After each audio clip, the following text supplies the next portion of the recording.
Hi hello ನಮಸ್ತೆ very good evening to everybody. ಎಲ್ಲರಿಗೂ ಶುಭ ಸಾಯಂಕಾಲ. ಹೇಗಿದ್ದೀರಿ? ಎಲ್ರು ಫುಲ್ ಜೋರಾಗಿ ಪ್ರಿಪ್ರೇಷನ್ ನಡೆಯಕತ್ತದ. ಈ ಪ್ರಿಪ್ರೇಷನ್ ಇದೇ ರೀತಿ ಕನ್ಸಿಸ್ಟೆನ್ಸಿಂದ ಇರ್ಲಿ ಅಂತ ಹೇಳ್ತೀನಿ. ಯಾಕಂತಂದ್ರ ನಿಮಗ ಈಗ ಮತ್ತ 72,186 ಹುದ್ದೆಗಳು ಅತಿ ಶೀಘ್ರದಲ್ಲಿ ಬಿಡುಗಡೆ ಆಗ್ಲಿಕತ್ತಾವ. ಅಂದ್ರ ಒಂದು ಡಿಪಾರ್ಟ್ಮೆಂಟ್ ಇಂದ ಒಂದ್ಸತೆ 17 ಇಲಾಖೆಯಿಂದ ಬಿಟ್ರೆ ಇನ್ನೊಂದ್ಸತೆ 34 ಇಲಾಖೆಗಳಿಂದ, ಅಂದ್ರೆ 17 ಡಿಪಾರ್ಟ್ಮೆಂಟ್ಸ್ ಇಂದ ಒಂದ್ಸತೆ ಕಾಲ್ಫಾರ್ಮ್ ಮಾಡಿದ್ರೆ ಇನ್ನೊಂದ್ಸತೆ 34 ಡಿಪಾರ್ಟ್ಮೆಂಟ್ಸ್ ಇಂದ ಕಾಲ್ಫಾರ್ಮ್ಸ್ ಆಗ್ಲಿಕತ್ತಾವ. ಟೋಟಲ್ 72,186 ಏನದಪ್ಪ ಪೋಸ್ಟಸ್ ಖಾಲಿ ಅದಾವ ಎಲ್ಲಾ ಡಿಪಾರ್ಟ್ಮೆಂಟ್ ಇಂದ. ಓವರ್ ಆಲ್ ಎಲ್ಲಾ ಡಿಪಾರ್ಟ್ಮೆಂಟ್ ಇಂದ ಕೃಷಿ ಸಂಗೋಪನೆ ಹಿಡ್ಕೊಂಡು ಅಂದ್ರೆ ಏನು KS ಡಿಪಾರ್ಟ್ಮೆಂಟ್ ಒಳಗಡೆ ಎಷ್ಟು ಡಿಪಾರ್ಟ್ಮೆಂಟ್ಸ್ ಬರ್ತಾವಲ್ಲ ಎಲ್ಲಾ ಡಿಪಾರ್ಟ್ಮೆಂಟ್ಸ್ ಅಡಿಯಲ್ಲಿ ಏನಾಗ್ಲಿಕತ್ತದ ನಿಮ್ಗ ಕಾಲ್ಫಾರ್ಮ್ಸ್ ಆಗ್ಲಿಕತ್ತದ. ಸೊ 2 months ಒಳಗಡೆ ಎಲ್ಲಾ ಡಿಪಾರ್ಟ್ಮೆಂಟ್ ಕಾಲ್ಫಾರ್ಮ್ಸ್ ಆದ್ರೆ ಇನ್ನು ಅಂದ್ರೆ ನಿಮ್ದು ನೋಟಿಫಿಕೇಶನ್ ಬಿಟ್ಟು 2 months ಅಲ್ಲಿ ಎಕ್ಸಾಮ್ ನಡೆಸೋದಂದ್ರೆ 4 months ಒಳಗಡೆ ನೀವು ನೋಟಿಫಿಕೇಶನ್ ಜೊತೆ ಎಕ್ಸಾಮ್ನು ಬರೀತೀರಿ. ಅಂಡ್ ಇನ್ 6 months ಅಂದ್ರೆ ಅದ್ರ ನೆಕ್ಸ್ಟ್ 2 months ಅನ್ನೋಷ್ಟ್ರೊಳಗಡೆ ನೀವು ಆರ್ಡರ್ ಕಾಪಿ ತಗೊಂಡು ಆಲ್ರೆಡಿ ನೀವು ಜಾಯಿನ್ ಆಗಿರ್ತೀರಿ ಅಂತ. ಅಂದ್ರೆ ಹಾರ್ಡ್ಲಿ ಅಂತಂದ್ರೆ ಈ ಇಯರ್ ಡಿಸೆಂಬರ್ ಅನ್ನೋಷ್ಟ್ರೊಳಗಡೆ ನಿಮ್ದು ಏನಾಗ್ತೈತಿ ಎಲ್ಲಾ ನೋಟಿಫಿಕೇಶನ್ಸ್ ಎಲ್ಲಾ ಎಕ್ಸಾಮ್ಸ್ ಕ್ಲಿಯರ್ ಆಗ್ತಾವು ಅಂತ ಹೇಳ್ತೀನಿ. ಯಾಕಂದ್ರೆ ಮತ್ತೆ ಡಿಸೆಂಬರ್ ಇಂದ ಆಚೆ ಏನಾದ್ರು ಅಥವಾ ಹೊಸ ಕಾಲ್ಫಾರ್ಮ್ಸ್ ಏನಾದ್ರು ಕರೆದ್ನಪ್ಪ ಅಂದ್ರ ಅದು ಮತ್ತೆ ಮೇ ಅನ್ನೋಷ್ಟ್ರೊಳಗಡೆ ಎಲ್ಲಾ ಕವರ್ ಅಪ್ ಆಗ್ತದ. ಬಟ್ ಈಗ ಹೊಸ ಸುದ್ದಿ ಬಂದಿರೋ ಪ್ರಕಾರ ಏನಪ್ಪಾ ಅಂತಂದ್ರ ಆಲ್ಮೋಸ್ಟ್ ಆಲ್ ಅಂದ್ರ ನೆಕ್ಸ್ಟ್ ಮಂತ್ ಅಂದ್ರ ಜುಲೈ ಎಂಡ್ ಅಥವಾ ಆಗಸ್ಟ್ ಫಸ್ಟ್ ವೀಕ್ ಅಲ್ಲಿ ಎಲ್ಲಾ ಡಿಪಾರ್ಟ್ಮೆಂಟ್ ಅದು ಕಾಲ್ಫಾರ್ಮ್ಸ್ ಆಗ್ಲಿಕತ್ತವ್ರಿ. ಒಂದ್ಸತೆ ಕಾಲ್ಫಾರ್ಮ್ ಮಾಡ್ತಾನ 17 ಡಿಪಾರ್ಟ್ಮೆಂಟ್ ಇಂದ, ಇನ್ನೊಂದ್ಸತಿ ಕಾಲ್ಫಾರ್ಮ್ ಮಾಡ್ತಾನ 34 ಡಿಪಾರ್ಟ್ಮೆಂಟ್. ಸೊ 2 ಡಿಪಾರ್ಟ್ಮೆಂಟ್ ಸೇರಿದ್ರೆ ಎಷ್ಟದಾವು 72,000 ಹುದ್ದೆಗಳು ಇದಾವು. ಸೊ ಆ ಹುದ್ದೆಗಳದ ಎಲ್ಲಾ ನೋಟಿಫಿಕೇಶನ್ ಎಕ್ಸಾಮ್ ವಿತ್ ನಿಮ್ದು ಆರ್ಡರ್ ಕಾಪಿ ಇಯರ್ ಡಿಸೆಂಬರ್ ಅಥವಾ ಜನವರಿ, ಬಾಳ ಅಂದ್ರ ಜನವರಿ, ನೆಕ್ಸ್ಟ್ ಇಯರ್ ಜನವರಿ ಅಂದ್ರೆ ಆಲ್ಮೋಸ್ಟ್ ಆಲ್ ಇಯರ್ ಡಿಸೆಂಬರ್ ಎಂಡಿಗ ನಿಮ್ದೆಲ್ಲಾ ಪ್ರೊಸೆಸ್ ಈ ಸತಿ ಕಂಪ್ಲೀಟ್ ಆಗ್ತದ್ರಿ. ಸೊ KA ಡಿಪಾರ್ಟ್ಮೆಂಟ್ ಆಗಿರ್ಬೋದು, KPSC ಡಿಪಾರ್ಟ್ಮೆಂಟ್ ಆಗಿರ್ಬೋದು, 2 ಡಿಪಾರ್ಟ್ಮೆಂಟ್. ಬಟ್ ಅದ್ರಾಗ ಆಲ್ಮೋಸ್ಟ್ ಆಲ್ ನಿಮ್ಗೆ KA ಡಿಪಾರ್ಟ್ಮೆಂಟ್ ಇಂದ ಏನು ಜಾಸ್ತಿ ನಿಮಗ ಕಾಲ್ಫಾರ್ಮ್ಸ್ ಜಾಸ್ತಿ ನಿಮ್ಮ ನೋಟಿಫಿಕೇಶನ್ಸ್ ಆಗೋ ಇದಾವಪ್ಪ ಅಂದ್ರೆ KA ಡಿಪಾರ್ಟ್ಮೆಂಟ್ ದವ್ರದ್ದು ಪ್ರೊಸೆಸ್ ವೆರಿ ಫಾಸ್ಟ್ ಇರುತ್ತೆ. ಆಕ್ಚುಲಿ ನಿಮಗೆ ಬೆಸ್ಟ್ ಎಕ್ಸಾಂಪಲ್ ಆಲ್ರೆಡಿ ನೀವು ಇನ್ನ ಅಪ್ಲಿಕೇಶನ್ ಹಾಕಕತ್ತೀರಿ ಹೊರತು PC but already exam data August 2 ಅಂತ ಅನೌನ್ಸ್ ಆಗಿದೆ, ಆಗಸ್ಟ್ 3 ಅಂತ ಡೇಟ್ ಅನೌನ್ಸ್ ಆಗಿದೆ. ಓಕೆ, ಬಾಳ ಆದ್ರ ಅವತ್ತೊಂದ್ ದಿವಸ ಒಂದ್ ಸೆಂಟ್ರಲ್ ಗೌರ್ಮೆಂಟ್ ಎಕ್ಸಾಮ್ ಐತಿ, ಬಾಳ ಆದ್ರೆ ನಿಮ್ಗೆ 1 ವಾರ ಇಲ್ಲ ಪೋಸ್ಟ್ಪೋನ್ ಆಗ್ಬೋದು, ಇಲ್ಲಾಂದ್ರೆ ಅದೇ ಡೇಟಿಗೆ ನಿಮ್ದು ಎಕ್ಸಾಮ್ ಫಿಕ್ಸ್ ಆಗ್ಬೋದು. ನೋಡೋಣ ಏನಾಗ್ತದ ಅನ್ನೋದನ್ನ ನೋಡೋಣ. KA ಏನ್ ಮಾಹಿತಿಯನ್ನ ಕೊಡ್ತಾರ ಅದ್ರ ಬೇಸ್ ಮೇಲೆ ನಾವೇನ್ ಮಾಡೋಣ ಹೋಗೋಣ. ಬಟ್ ನಿಮ್ದು ಪ್ರಿಪ್ರೇಷನ್ ಏನೈತಲ್ಲ, ಯಾವ್ದೇ ಎಕ್ಸಾಮಿಗೆ ನೀವು ಪ್ರಿಪ್ರೇಷನ್ ಆಗ್ರಿ ಈಗಿಂದ ಪ್ಲೀಸ್ ಸೀರಿಯಸ್ ಆಗ್ರಿ. ಯಾವ್ದೇ ಟೀಚಿಂಗ್ ಪೋಸ್ಟ್ ಎಕ್ಸಾಮ್ ಇರ್ಲಿ, ಓಕೆ, BEd ಕಂಪ್ಲೀಟ್ ಮಾಡ್ಕೊಂಡು ಟೀಚಿಂಗ್ ಎಕ್ಸಾಮ್ ಅಂದ್ರೆ GPSTR HPSTR ಗೋಸ್ಕರ ವೇಟ್ ಮಾಡ್ತಿರೋರು ಯಾರೇ ಇರ್ಲಿ, ಸೊ ನಿಮ್ದು ಆಲ್ಮೋಸ್ಟ್ ಡಿಸೆಂಬರ್ ಅನ್ನೋಷ್ಟ್ರೊಳಗಡೆ ಎಲ್ಲಾ ನೋಟಿಫಿಕೇಶನ್ಸ್ ಕವರ್ ಆಗ್ತದ, ಅದರ ಜೊತೆ ಎಲ್ಲಾ ಎಕ್ಸಾಮ್ಸ್ ನಿಮ್ದು ಕವರ್ ಆಗ್ತದ ಅಂತ ಹೇಳ್ತೀನಿ. ಓಕೆ, ಸೊ ನಾ ಆಲ್ರೆಡಿ ಫಸ್ಟ್ ಯಾವಾಗಿಂದ ಕ್ಲಾಸಸ್ ಸ್ಟಾರ್ಟ್ ಆಯ್ತಿಲ್ಲ ಅವಾಗಿಂದ ನಾನು ನಿಮ್ಗೆ PC ಹೇಳ್ಕೊಂಡೆ ಬಂದಿದೆ. ಆಗಸ್ಟ್ ಅನ್ನೋಷ್ಟ್ರೊಳಗಡೆ ನಿಮ್ಗೆ ಎಕ್ಸಾಮ್ ನಡೆಸ್ತಾರ ಅಂತ ಹೇಳಿ. ಓಕೆ, ಅದ್ ಅನ್ನಂಗೆ ಆಗ್ಲಿಕ್ಕದ. ಸೊ ಇವಾಗ ಡಿಸೆಂಬರ್ ಅನ್ನೋಷ್ಟ್ರೊಳಗಡೆ ಏನೈತಲ್ಲ ನಿಮ್ದೆಲ್ಲಾ ಎಕ್ಸಾಮ್ಸ್ ಮುಗಿತಾವ್. ಓಕೆ, ಅಂದ್ರೆ ಕಂಟಿನ್ಯೂಸ್ ಇರ್ತಾವ್ರಿ ಈ ಡಿಸೆಂಬರ್ ತನ ನಿಮಗೇನು ಕಂಟಿನ್ಯೂಸ್ ನೋಟಿಫಿಕೇಶನ್ಸ್ ಕಂಟಿನ್ಯೂಸ್ ಎಕ್ಸಾಮ್ಸ್ ಇರ್ತಾವ. ಸೊ ಪ್ಲೀಸ್ ನಿಮ್ದು ಪ್ರಿಪ್ರೇಷನ್ ಕನ್ಸಿಸ್ಟೆನ್ಸಿ ಆಗಿ ಏನು ಸೀರಿಯಸ್ ಆಗಿರ್ಲಿ ಅಂತ ನಾನು ಹೇಳ್ತೀನಿ. ಇನ್ನ ಬಹಳ ಜನ ಸೀರಿಯಸ್ ಇಲ್ರಿ, ಪ್ಲೀಸ್ ಸೀರಿಯಸ್ ಆಗ್ರಿ. ಓಕೆ, ನಿಮ್ದು ಪ್ರಿಪ್ರೇಷನ್ ಏನೈತಪ್ಪ ಅಂತಂದ್ರೆ ಇನ್ನೊಂದಿಷ್ಟು ಎಫೆಕ್ಟಿವ್ ಆಗಿರ್ಲಿ. ಒಂದ್ಸತಿ ಓದಾಕತ್ತೀರಂದ್ರೆ ಪೂರ್ತಿ ನೀಟಾಗಿ ಓದ್ ಮುಗಿಸ್ರಿ. PC ಎಕ್ಸಾಮ್ ಪರ್ಟಿಕ್ಯುಲರ್ ಯಾವ ಎಕ್ಸಾಮಿಗೆ ಫೋಕಸ್ ಮಾಡ್ತೀರಿ ಅದ್ರ ತಕ್ಕಂಗ ನಿಮ್ ಸಿಲೆಬಸ್ ನಿಮ್ ಸ್ಟ್ರಾಟಜಿ ಇರ್ಲಿ ಅಂತ ಹೇಳ್ತೀನಿ. ಅದ್ರ ತಕ್ಕಂಗ ನಿಮ್ ಸಿಲೆಬಸ್ ಮತ್ತ ನಿಮ್ದು ಸ್ಟ್ರಾಟಜಿ ಇರ್ಲಿ. ಓಕೆ, ಸೊ ಪ್ರೀವಿಯಸ್ ಕ್ಲಾಸಸ್ ನಾವು ಕ್ವಶನ್ ಪೇಪರ್ ನ ಅನಾಲಿಸಿಸ್ ಮಾಡ್ಲಿಕ್ಕೆ. ಸೊ ಅದನ್ನ ನಾವೀಗ ಮತ್ತೆ ಕಂಟಿನ್ಯೂ ಮಾಡೋಣ. ಕ್ವಶನ್ ಪೇಪರ್ ಅನಾಲಿಸಿಸ್ ಯಾಕೆ ಇಂಪಾರ್ಟೆಂಟ್ ಅಪ್ಪ ಅಂತಂದ್ರ ನಿಮಗೆ ಈಗ ಯಾವುದೇ ಡಿಪಾರ್ಟ್ಮೆಂಟ್ ಎಕ್ಸಾಮ್ ಕರೀಲಿ, ನೀವಂತರೂ ಫಿಕ್ಸ್ KA ಡಿಪಾರ್ಟ್ಮೆಂಟ್ ಇಂದ ಏನೇನ್ ಆಗ್ತಾವಲ್ಲ ಅಂದ್ರ PC ಇರ್ಲಿ, PSI ಇರ್ಲಿ, ಓಕೆ, SDA FDA, ಓಕೆ, ಮತ್ತ PC ಸಿವಿಲ್ ಇರ್ಲಿ, ಆಮೇಲೆ PSI KSSI ಇರ್ಲಿ, ಸಿವಿಲ್ ಇರ್ಲಿ, ಯಾವುದೇ ಎಕ್ಸಾಮ್ಸ್ ಇರ್ಲಿ, ಓಕೆ, KPSC ಇರ್ಲಿ, ಓಕೆ, KS ಎಕ್ಸಾಮ್ಸ್ ಇರ್ಲಿ, ಈ ಎಲ್ಲಾ ಎಕ್ಸಾಮ್ಸ್ ನೀವು ಕ್ವಶನ್ ಪೇಪರ್ಸ್ ನ ಸಾಲ್ವ್ ಮಾಡ್ಬೇಕ್ರಿ. ಯಾಕಂತಂದ್ರೆ PC ಎಕ್ಸಾಮ್ ನಿಮ್ PSI ಮತ್ತೆ KS ಕ್ವಶನ್ಸ್ ಡೈರೆಕ್ಟ್ ಎತ್ತಿ ಹಾಕೋ ಚಾನ್ಸಸ್ ಇರ್ತದ. ಆಲ್ರೆಡಿ ನೀವು ಪ್ರೀವಿಯಸ್ ಇಯರ್ ಕ್ವಶನ್ಸ್ ಪೇಪರ್ಸ್ ನ ನೋಡಿನಿ. PSI ಆಗಿರ್ಬೋದು, SDA FD ಆಗಿರ್ಬೋದು, ಅಂಡ್ ಸಮ್ ಡಿಪಾರ್ಟ್ಮೆಂಟ್ಸ್ 2023 ಒಳಗಡೆ ಸಮ್ ಡಿಪಾರ್ಟ್ಮೆಂಟ್ಸ್ ಎಕ್ಸಾಮ್ ನಡೆಸಿದ. ಆ ಎಕ್ಸಾಮ್ಸ್ ಒಳಗಡೆ UPSC KS ಕ್ವಶನ್ಸ್ ಏನ್ ಮಾಡಿದಾರೆ ಡೈರೆಕ್ಟ್ ಆಗಿ ಎತ್ ಹಾಕಿದ್ರಿ. ಸೊ ಅದಕ್ಕೋಸ್ಕರ ನೀವು ಏನ್ ಮಾಡ್ಬೇಕ್ರಿ, ಎಲ್ಲಾ ಡಿಪಾರ್ಟ್ಮೆಂಟ್ ಕ್ವಶನ್ ಪೇಪರ್ಸ್ ಅನ್ನ ಸಾಲ್ವ್ ಮಾಡೋದು ಬಹಳ ಇಂಪಾರ್ಟೆಂಟ್ ಆಗ್ತದೆ. ಮಿನಿಮಮ್ ಏನಿಲ್ಲ ಅಂತಂದ್ರೆ ಬೇರೆ ಬೇರೆ ಡಿಪಾರ್ಟ್ಮೆಂಟ್ ಎಲ್ಲಾ ಡಿಪಾರ್ಟ್ಮೆಂಟ್ ಸಾಲ್ವ್ ಮಿನಿಮಮ್ 10 ರಿಂದ 15 ಕ್ವಶನ್ ಅಲ್ಲಿಂದಾನೇ ಬರ್ತಾವ್ರಿ ನಿಮ್ಗೆ. 10 ರಿಂದ 15 ಕ್ವಶನ್ಸ್ ಏನಿಲ್ಲ ಅಂದ್ರು ಅಲ್ಲಿಂದ ಅಂದ್ರೆ ಡೈರೆಕ್ಟ್ಲಿ ಅಥವಾ ಇಂಡೈರೆಕ್ಟ್ಲಿ ಅಲ್ಲಿಂದಾನೇ ನಿಮ್ಗೆ ಸಿಗ್ತದೆ. ಕರೆಂಟ್ ಅಫೇರ್ಸ್ ಇತ್ತಂದ್ರೆ ಅದ್ರದ ಮುಂದ್ಗಡೆ ಆಗುವಂತ ಅಪ್ಡೇಟೆಡ್ ಕರೆಂಟ್ ಅಫೇರ್ಸ್ ಆದ್ರೂ ನಿಮ್ಗೆ ಬಂದಿರ್ತದೆ. ಓಕೆ, ಸೊ ಅದಕ್ಕೋಸ್ಕರ ಕ್ವಶನ್ ಪೇಪರ್ ಅನಾಲಿಸಿಸ್ ಅನ್ನೋದು ಬಹಳ ಇಂಪಾರ್ಟೆಂಟ್ ಆಗ್ತದೆ. ಅಂಡ್ ಆ 4 ಆಪ್ಷನ್ ಅಂತ ಏನ್ ಹೇಳಿನಲ್ಲ, ಆ 4 ಆಪ್ಷನ್ ಬಹಳ ಇಂಪಾರ್ಟೆಂಟ್ ಆಗ್ತಾವ್. ಸೊ ಅದಕ್ಕೋಸ್ಕರ ನೀವು ಏನು question paper analysis must and should important ಅಂತ ನಾ ಹೇಳ್ತೀನಿ, ಬಹಳ ಇಂಪಾರ್ಟೆಂಟ್ ಆಗ್ತದೆ. ಸೊ ಸೀರಿಯಸ್ ಆಗಿ ಓಕೆ. ಸೊ ಇವತ್ತಿಂದ ಡಿಸ್ಕಷನ್ ಮಾಡೋಣ ಪೇಪರ್ ಅನಾಲಿಸಿಸ್ ಪ್ರೀವಿಯಸ್ ಇಯರ್ ಅಂದ್ರೆ ನಾನು KEA ಡಿಪಾರ್ಟ್ಮೆಂಟ್ ನಿಮಗ್ PC ಯಾವ ತರ ಕ್ವಶನ್ಸ್ ಅನ್ನ ಕೇಳ್ಬೋದು, ಮುಂಬರುವ ನಾಳೆ ನೀವು ಎಕ್ಸಾಮ್ ಬರ್ತಿರ್ಬೇಕಾದ್ರೆ ಅಲ್ಲಿ ಯಾವ ತರ ಕ್ವಶನ್ಸ್ ಅನ್ನ ಕೇಳ್ಬೋದು, ಅದರ ಬೇಸ್ ಮೇಲೆ ಸ್ಟ್ರಾಟಜಿ ಮೇಲೆ ನಾವು ಕ್ವಶನ್ಸ್ ಅನ್ನ ಆಯ್ಕೆ ಮಾಡ್ಕೊಂಡು ನಿಮಗೆ ಹೇಳಿಕತ್ತೀವಿ. ಓಕೆ, ಸೊ ಇವತ್ತೇನೈತಿ, ಮನುಷ್ಯನ ದೇಹದಲ್ಲಿ ಇರಬೇಕಾದ ಸಾಧಾರಣ ಉಷ್ಣಾಂಶ ಎಷ್ಟು? ಮನುಷ್ಯನ ದೇಹದಲ್ಲಿ ಇರಬೇಕಾದ ಸಾಧಾರಣ ಉಷ್ಣಾಂಶ ಎಷ್ಟು? 47 degree Celsius, 50 degree Celsius, 98.4 degree Celsius, 36.9 degree Celsius. ನಾವು ಆಲ್ರೆಡಿ ನಿನ್ನೆ ಕ್ಲಾಸ್ ಒಳಗಡೆ ಅಂತಂದ್ರೆ ಲಾಸ್ಟ್ ಪ್ರೀವಿಯಸ್ ಕ್ಲಾಸ್ ಒಳಗಡೆ ನಾವು ಆಲ್ರೆಡಿ ಏನ್ ಮಾಡಿದ್ವಪ್ಪ ಅಂತಂದ್ರೆ ಮನುಷ್ಯನ ದೇಹದಲ್ಲಿ ಇರಬೇಕಾದಂತ ಸಾಮಾನ್ಯ ಉಷ್ಣಾಂಶ ಸೆಲ್ಸಿಯಸ್ ಅಲ್ಲಿ ಎಷ್ಟಿರ್ಬೇಕು, ಅದೇ ರೀತಿ ಫ್ಯಾರನ್ ಹೀಟ್ ಅಲ್ಲಿ ಎಷ್ಟಿರ್ಬೇಕು ಅನ್ನೋದನ್ನ ನಾವು ಕಲ್ತಿದ್ವಿ. ಅಂದ್ರೆ 37 ಡಿಗ್ರಿ ಸೆಲ್ಸಿಯಸ್ ಆಸುಪಾಸಿನಲ್ಲಿದ್ರೆ ಸೆಲ್ಸಿಯಸ್ ಒಳಗಡೆ, ಅದೇ ರೀತಿ ಫ್ಯಾರನ್ ಹೀಟ್ ಒಳಗಡೆ 98.6 ಡಿಗ್ರಿ ಫ್ಯಾರನ್ ಹೀಟ್ ಇರ್ತದ ಅಂತ ಹೇಳ್ತೀವಿ. 98.6 ಡಿಗ್ರಿ ಫ್ಯಾರನ್ ಹೀಟ್ ಇರ್ತದ. ಅಂದ್ರೆ ನಮ್ಮ ದೇಹದ ಜೀವಕೋಶಗಳು ಮತ್ತು ಕಿಣ್ವಗಳು ಅಂತಂದ್ರೆ ಎನ್ಸೈಮ್ಸ್ ಅಂತ ಹೇಳ್ತೀವಿ. ಕಿಣ್ವಗಳು ಅಂತಂದ್ರೆ ಎನ್ಸೈಮ್ಸ್ ಅಂತ ಹೇಳ್ತೀವಿ. ಸೊ ಈ ಎನ್ಸೈಮ್ಸ್ ಎದರಿಂದ ಪ್ರೊಡ್ಯೂಸ್ ಆಗ್ತಾವ್ರಿ? ಬ್ಯಾಕ್ಟೀರಿಯಾಸ್ ಇಂದ ಎನ್ಸೈಮ್ಸ್ ಪ್ರೊಡ್ಯೂಸ್ ಆಗ್ತಾವ. ಹೌದಾ, ಬ್ಯಾಕ್ಟೀರಿಯಾದಿಂದ ಎನ್ಸೈಮ್ಸ್ ಪ್ರೊಡ್ಯೂಸ್ ಆಗ್ತಾವು ಅಂತ ಹೇಳ್ತೀವಿ. ಕಿಣ್ವಗಳು ಬ್ಯಾಕ್ಟೀರಿಯಾಗಳಿಂದ ಉತ್ಪತ್ತಿ ಆಗ್ತಾವು ಅಂತ ಹೇಳ್ತೀವಿ. ಈ ಕಿಣ್ವಗಳು ಏನ್ ಮಾಡ್ತಾವಪ್ಪ ಅಂದ್ರೆ ಪರ್ಟಿಕ್ಯುಲರ್ ಫುಡ್ ಅನ್ನ ಏನ್ ಮಾಡ್ತಾವ್, ಬ್ರೇಕ್ ಡೌನ್ ಮಾಡ್ಲಿಕ್ಕೆ ಹೆಲ್ಪ್ ಮಾಡ್ತಾವ. ಅಂದ್ರೆ ಪ್ರೋಟೀನ್ಸ್ ಇದ್ದದನ್ನ ಪೆಪ್ಟೋನ್ಸ್ ಆಗಿ ಬ್ರೇಕ್ ಡೌನ್ ಮಾಡ್ಬೋದು, ಪ್ರೋಟೀನ್ಸ್ ಇದ್ದದನ್ನ ಪೆಪ್ಟೋನ್ಸ್ ಆಗಿ ಬ್ರೇಕ್ ಡೌನ್ ಮಾಡ್ತದ. ಅದೇ ರೀತಿ ಗ್ಲುಕೋಸ್ ಇದ್ದಿದ್ದು ಪೈರುವೇಟ್ ಆಗಿ ಬ್ರೇಕ್ ಡೌನ್ ಮಾಡ್ಬೋದು, ಗ್ಲುಕೋಸ್ ಇದ್ದಿದ್ದು ಪೈರುವೇಟ್ ಆಗಿ ಬ್ರೇಕ್ ಡೌನ್ ಮಾಡ್ಬೋದು. ಹೌದಾ, ಅದೇ ರೀತಿ ಫ್ಯಾಟ್ ಇದ್ದಿದ್ದು ಗ್ಲಿಸರಾಲ್ ಆಗಿ ಬ್ರೇಕ್ ಡೌನ್ ಮಾಡ್ಬೋದು. ಗ್ಲಿಸರಾಲ್ ಅಥವಾ ಫ್ಯಾಟಿ ಆಮ್ಲಗಳು ಅಂತ ಅಂತೀವಿ, ಫ್ಯಾಟಿ ಆಮ್ಲಗಳು ಅಂತ. ಈ ಕಿಣ್ವಗಳು ಏನಾಗ್ತದೆ, ಪರ್ಟಿಕ್ಯುಲರ್ ಫುಡ್ ಕಾಂಪೋನೆಂಟ್ಸ್ ಅನ್ನ ಏನ್ ಮಾಡ್ತದ, ಆಹಾರವನ್ನ ಏನ್ ಮಾಡ್ತದ, ಅದು ವಿಭಜನೆಗೊಳಿಸ್ತದ ಅಂತ ಹೇಳ್ತೀವಿ. ಸೊ ಈ ಕಿಣ್ವಗಳು ಎಲ್ಲಿಂದ ಉತ್ಪತ್ತಿ ಆಗ್ತಾವ ಅಂದ್ರೆ ಬ್ಯಾಕ್ಟೀರಿಯಾಗಳಿಂದ ನಾವು ಏನಂತೆ ಉತ್ಪತ್ತಿ ಆಗ್ತಾವು ಅಂತ ಹೇಳ್ತೀವಿ. ಗೊತ್ತಾಯ್ತಾ? ಸೊ ಇಲ್ಲಿ ಜೀವಕೋಶಗಳು ಮತ್ತು ಕಿಣ್ವಗಳು ಸರಿಯಾಗಿ ಕೆಲಸ ಮಾಡ್ಬೇಕಪ್ಪ ಅಂದ್ರೆ ದೇಹವು ತನ್ನ ಆಂತರಿಕ ತಾಪವನ್ನು ಕಾಪಾಡ್ಕೋಬೇಕಾಗ್ತದೆ. ನಿಯಮಿತವಾಗಿ ಬಲವಾಗಿ ಎಷ್ಟು 37 ಡಿಗ್ರಿ ಸೆಲ್ಸಿಯಸ್ ಆಸುಪಾಸಿನಲ್ಲಿ ಏನಾಗ್ತದ, ಅದು ಕಾಯ್ದುಕೊಳ್ಬೇಕಾಗ್ತದ ಅಂತ ಹೇಳ್ತೀವಿ.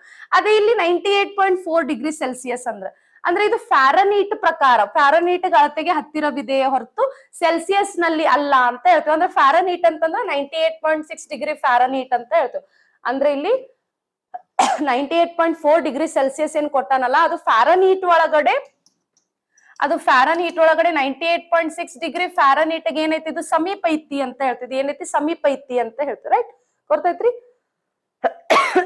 ಓಕೆ, ಸೊ ಇದು ನೀರು ಕುದಿಯುವ ತಾಪಮಾನಕ್ಕೆ ಸಮಾನವಾಗಿದೆ ಅಂತ ಹೇಳ್ತೀವಿ. ಸೆಲ್ಸಿಯಸ್ ನಲ್ಲಿ ಇದು ನೀರು ಕುದಿಯುವ ತಾಪಮಾನಕ್ಕೆ ಸಮೀಪವಾಗಿದೆ ಅಂತ ನಾವು ಹೇಳ್ತೀವಿ. ಓಕೆ, ಸೆಲ್ಸಿಯಸ್ ಮತ್ತು ಫ್ಯಾರನೀಟ್ ಈ ಎರಡೂ ಮಾಪಕಗಳು ಯಾವ ಡಿಗ್ರಿ ಸೆಲ್ಸಿಯಸ್ ಒಳಗಡೆ ಸೇಮ್ ಇರ್ತದ ಅಂತಂದ್ರೆ, ಅಂದ್ರೆ ಈ ಎರಡೂ ಮಾಪಕಗಳು ಒಂದೇ ಸಮಾನವಾದ ತಾಪಮಾನ ಎಲ್ಲಿ ತೋರಿಸದಪ್ಪ ಅಂತಂದ್ರೆ 40 ಡಿಗ್ರಿ ಒಳಗಡೆ ತೋರಿಸದ ಅಂತ ಹೇಳ್ತೀವಿ. -40 ಡಿಗ್ರಿ ಒಳಗಡೆ, -40 ಡಿಗ್ರಿ ಒಳಗಡೆ ಸೆಲ್ಸಿಯಸ್ ಮತ್ತು ಫ್ಯಾರನೀಟ್ ಎರಡೂರ್ದು ತಾಪಮಾನ ಸಮಾನವಾಗಿ ತೋರಿಸದ ಎಷ್ಟೊಳಗ ಅಂತಂದ್ರೆ -40 ಡಿಗ್ರಿ ಒಳಗಡೆ ಅಂತ ಹೇಳ್ತೀವಿ. -40 ಡಿಗ್ರಿ ಸೆಲ್ಸಿಯಸ್ ಆಗಿರ್ಲಿ ಅಥವಾ ಫ್ಯಾರನೀಟ್ ಆಗಿರ್ಲಿ ಅಂತ ಹೇಳ್ತೀವಿ. ಅರ್ಥ ಆಯ್ತ್ರಿ?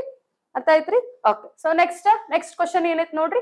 ಸಾಪೇಕ್ಷಿತ ಸಿದ್ಧಾಂತವನ್ನು ಅಂದ್ರೆ ಥಿಯರಿ ಆಫ್ ರಿಲೇಟಿವಿಟಿ ಅಂತ ಹೇಳ್ತೀವಿ. ಥಿಯರಿ ಆಫ್ ರಿಲೇಟಿವಿಟಿ ಅಂತ ಹೇಳ್ತೀವಿ. ಇದನ್ನು ಕಂಡು ಹಿಡಿದವ್ರು ಯಾರಿ? ಮೇಡಮ್ ಕ್ಯೂರಿನೋ, ಗೆಲಿಲಿಯೋನೋ, ಸರ್ ಐಸಾಕ್ ನ್ಯೂಟನ್ ಅಥವಾ ಆಲ್ಬರ್ಟ್ ಐನ್ಸ್ಟೀನ್. ಆಲ್ಬರ್ಟ್ ಐನ್ಸ್ಟೀನ್ ಅಂತ ನಾವು ಹೇಳ್ತೀವಿ. ಯಾರು? ಆಲ್ಬರ್ಟ್ ಐನ್ಸ್ಟೀನ್ ಅಂತ ಹೇಳ್ತೀವಿ. ಅಂದ್ರೆ ಇಲ್ಲಿ ಆಲ್ಬರ್ಟ್ ಐನ್ಸ್ಟೀನ್ ಅವರು ಅಂದ್ರೆ ಇವರು ಮೊದಲ ಬಾರಿಗೆ ಏನ್ ಹೇಳಿದ್ರಪ್ಪ ಅಂತಂದ್ರೆ, ನಮ್ದು ಸ್ಪೇಸ್, ಬಾಹ್ಯಾಕಾಶ ಅಂದ್ರೆ ಸ್ಪೇಸ್ ಮತ್ತೆ ಟೈಮ್ ಎರಡು ಒಂದಕ್ಕೊಂದು ಸಂಬಂಧ ಹೊಂದ್ಕೊಂಡಾವು ಅಂತ ಹೇಳ್ತೀವಿ. ಸ್ಪೇಸ್ ಮತ್ತೆ ಟೈಮ್ ಎರಡು ಒಂದಕ್ಕೊಂದು ಪರಸ್ಪರ ಬೆಸೆದುಕೊಂಡಿವೆ ಎಂದು ಸಾಬೀತುಪಡಿಸುವ ಮೂಲಕ, ಅಂದ್ರೆ ಇವು ಸಾಬೀತುಪಡಿಸುವ ಮೂಲಕ ಸಾಪೇಕ್ಷತಾ ಸಿದ್ಧಾಂತವನ್ನು ಕೊಡುಗೆಯಾಗಿ ನೀಡಿದರು ಅಂತ ಹೇಳ್ತೀವಿ. ರಿಲೇಟಿವಿಟಿ ಅಂತ ಹೇಳ್ತೀವಿ. ಥಿಯರಿ ಆಫ್ ರಿಲೇಟಿವಿಟಿ ಒಳಗಡೆ ಇದನ್ನ ಹೆಂಗ್ ಹೇಳಿದ್ರಪ್ಪ ಅಂದ್ರೆ ನಮ್ದು ಬಾಹ್ಯಾಕಾಶ ಮತ್ತ ಕಾಲ ಅಂದ್ರೆ ಸಮಯ ಇವೆರಡು ಒಂದಕ್ಕೊಂದು ಏನಾಗ್ಯಾವ, ಹೊಂದಿಕೊಂಡವು, ಪರಸ್ಪರ ಬೆಸೆದುಕೊಂಡವು ಅಂತ ಹೇಳ್ತೀವಿ.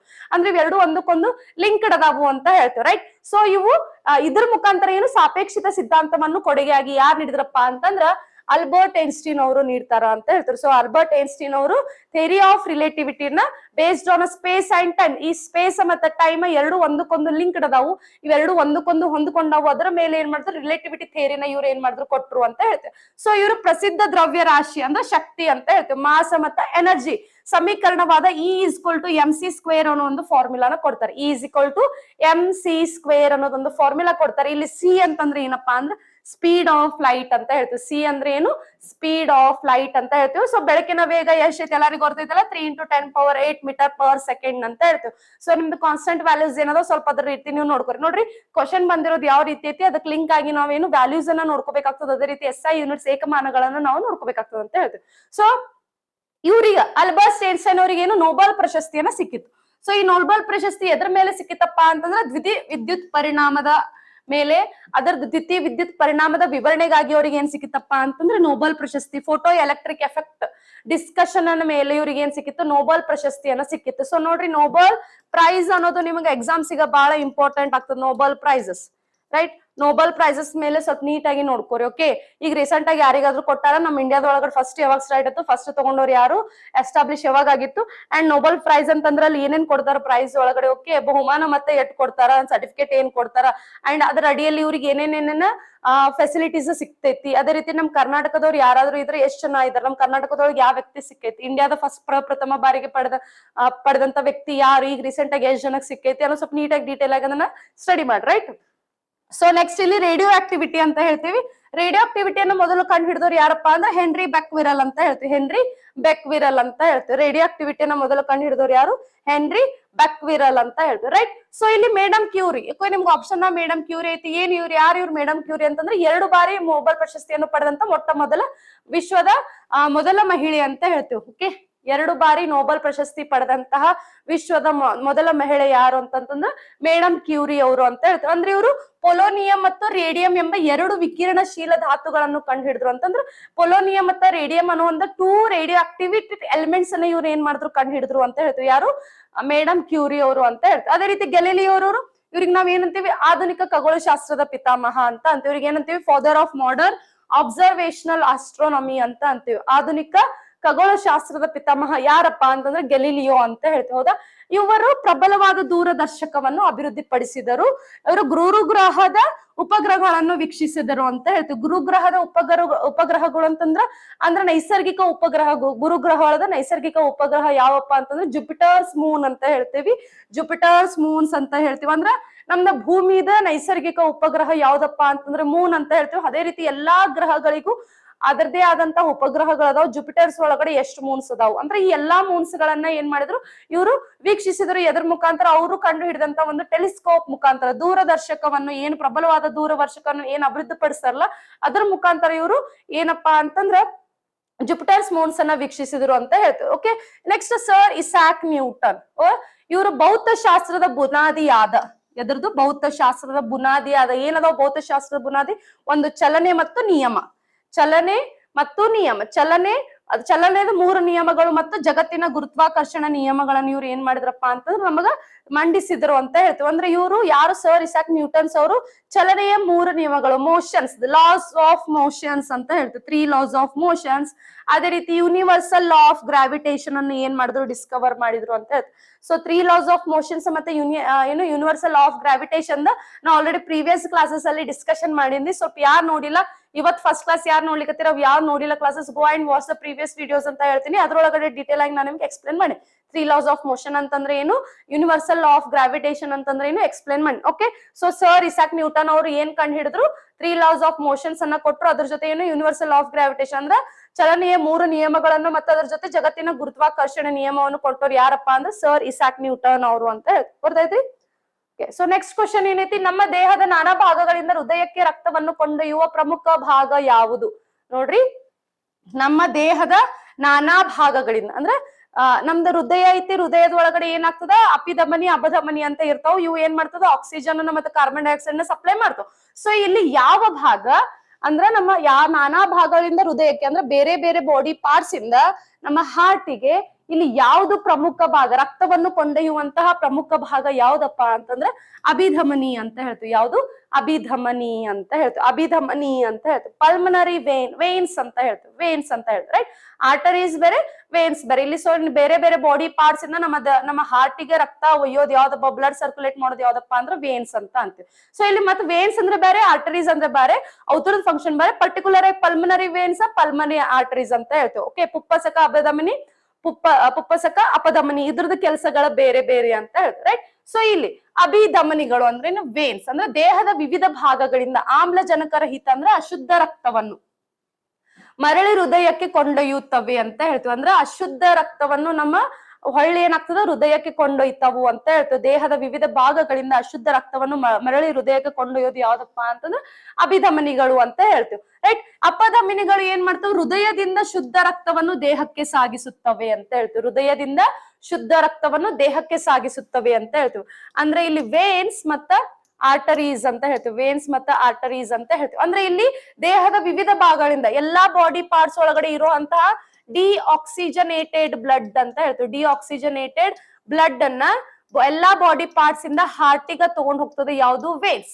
ಯಾವುದು? ವೇನ್ಸ್ ಅಂದ್ರೆ ಅಶುದ್ಧಿ ರಕ್ತ ಅಂತ ಹೇಳ್ತೀವಿ. ದೇಹದ ವಿವಿಧ ಭಾಗಗಳಿಂದ ಅಂದ್ರೆ ಇದು ಡಿಆಕ್ಸಿಜನೇಟೆಡ್ ಬ್ಲಡ್ ಎಲ್ಲಾ ಬಾಡಿ ಪಾರ್ಟ್ಸ್ ಒಳಗಡೆ ಇರುವಂತ ಡಿಆಕ್ಸಿಜನೇಟೆಡ್ ಬ್ಲಡ್ ಅನ್ನ ಹೊಳ್ಳಿ ಎಲ್ಲಿ ತಗೊಂಡ್ ಹೋಗ್ತದೆ, ಹಾರ್ಟಿಗೆ ತಗೊಂಡ್ ಹೋಗ್ತದೆ. ಅದೇ ಇಲ್ಲಿ ಆರ್ಟರೀಸ್ ಏನ್ ಮಾಡ್ತದಪ್ಪ ಅಂದ್ರೆ ಹಾರ್ಟ್ ಇಂದ ಆಕ್ಸಿಜನೇಟೆಡ್